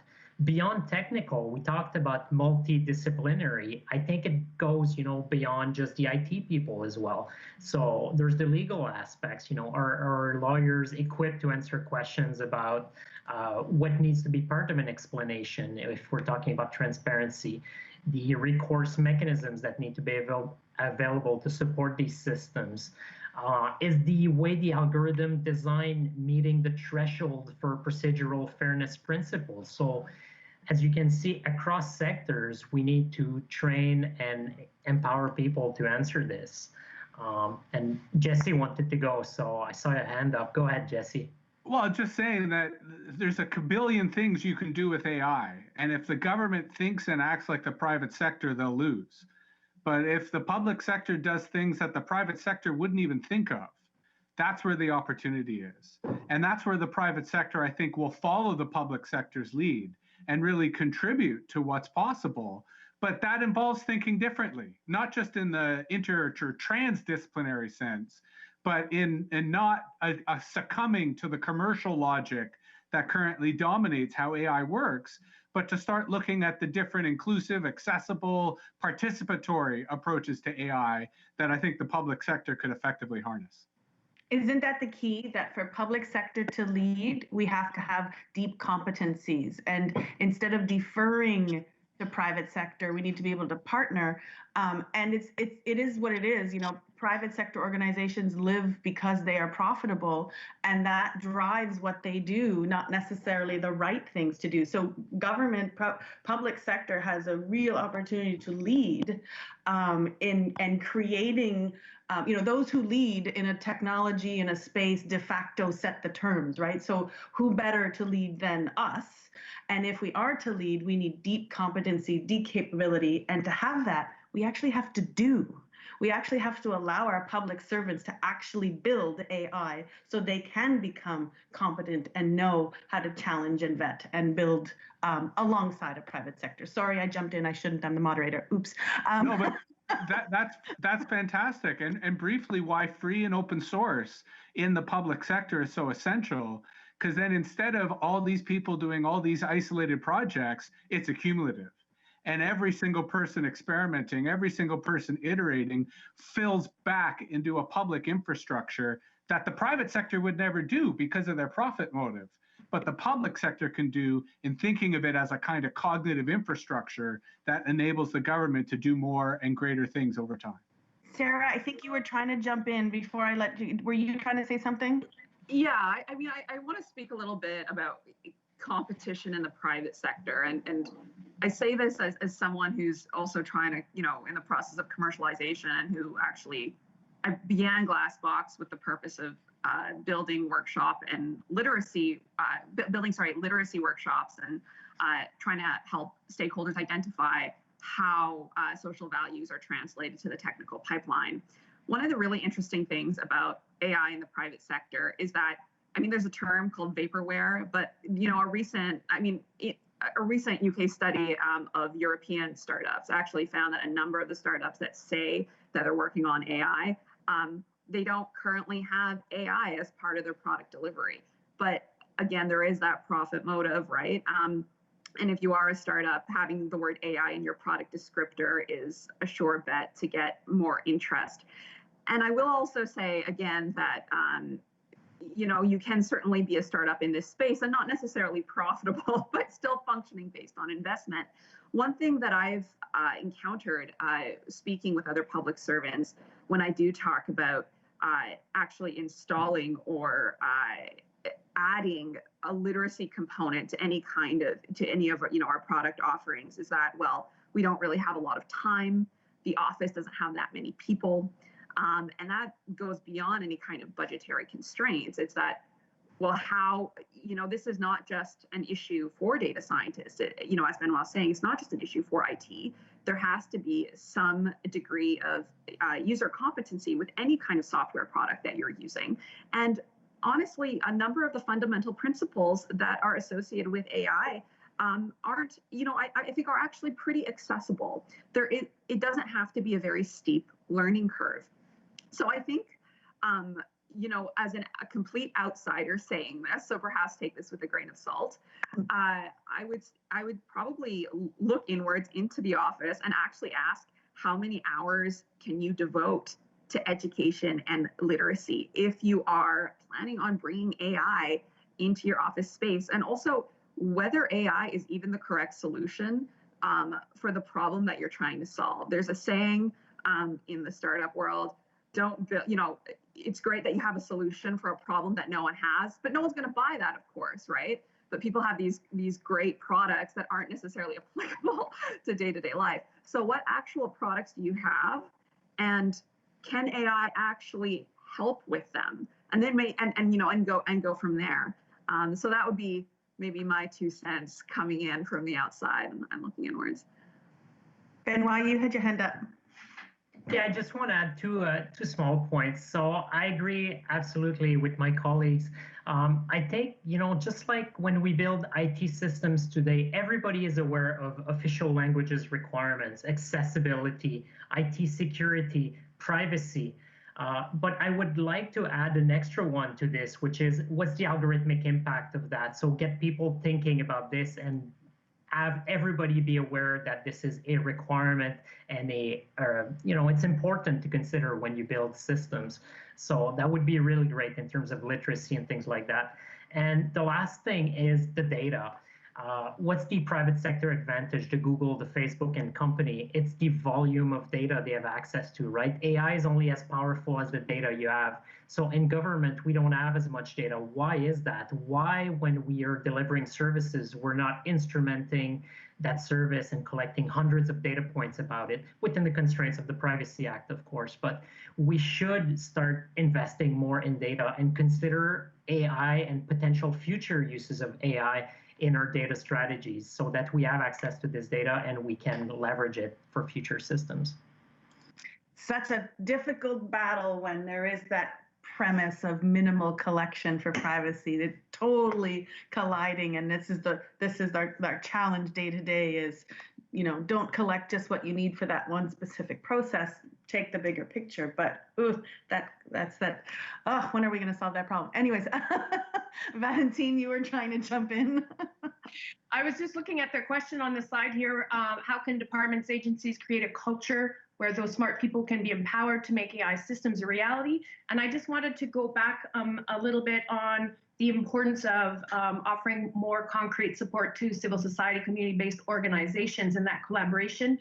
We had an entire panel at NeurIPS 2018, and one of the experts, Milind Tambe, award-winning AI scientist, what he did at University of Southern California is bring, for example, the engineering faculty together with the social work faculty, and they work with community-based organizations to develop community-relevant solutions and collect data based on questions that are relevant to the community and trust. So the collaboration with civil society organizations is really a win-win. We often talk about public-private partnerships. We need public-private-people partnerships. And I hear a will to do so. Say, yes, we consulted civil society organizations, but that is a tick-the-box type of consultation where you're expecting low-resource organizations to take their time and sometimes their complete non-existent AI expertise to come and chime in onto these complicated issues. So supporting that participation and that PPP and AI policies and AI governance means supporting the last P that we forget too often. It means funding. It means national education programs. And I was looking at how we make smart people be empowered.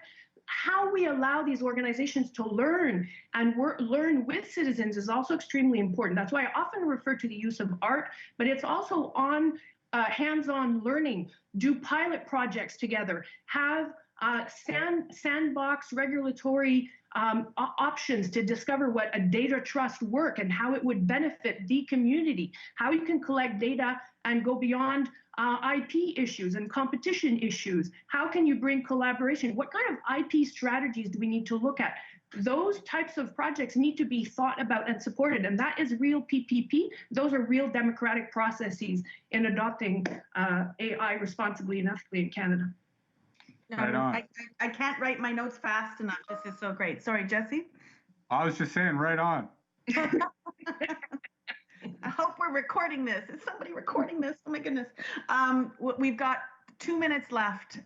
So I'm going to turn it to you and say, tell me the one thing that we should focus on as a public service, given all the opportunities with artificial intelligence and our role to serve the public.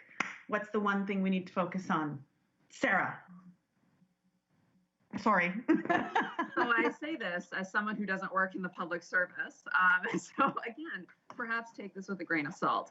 And maybe actually building a little bit on what Valentine was saying.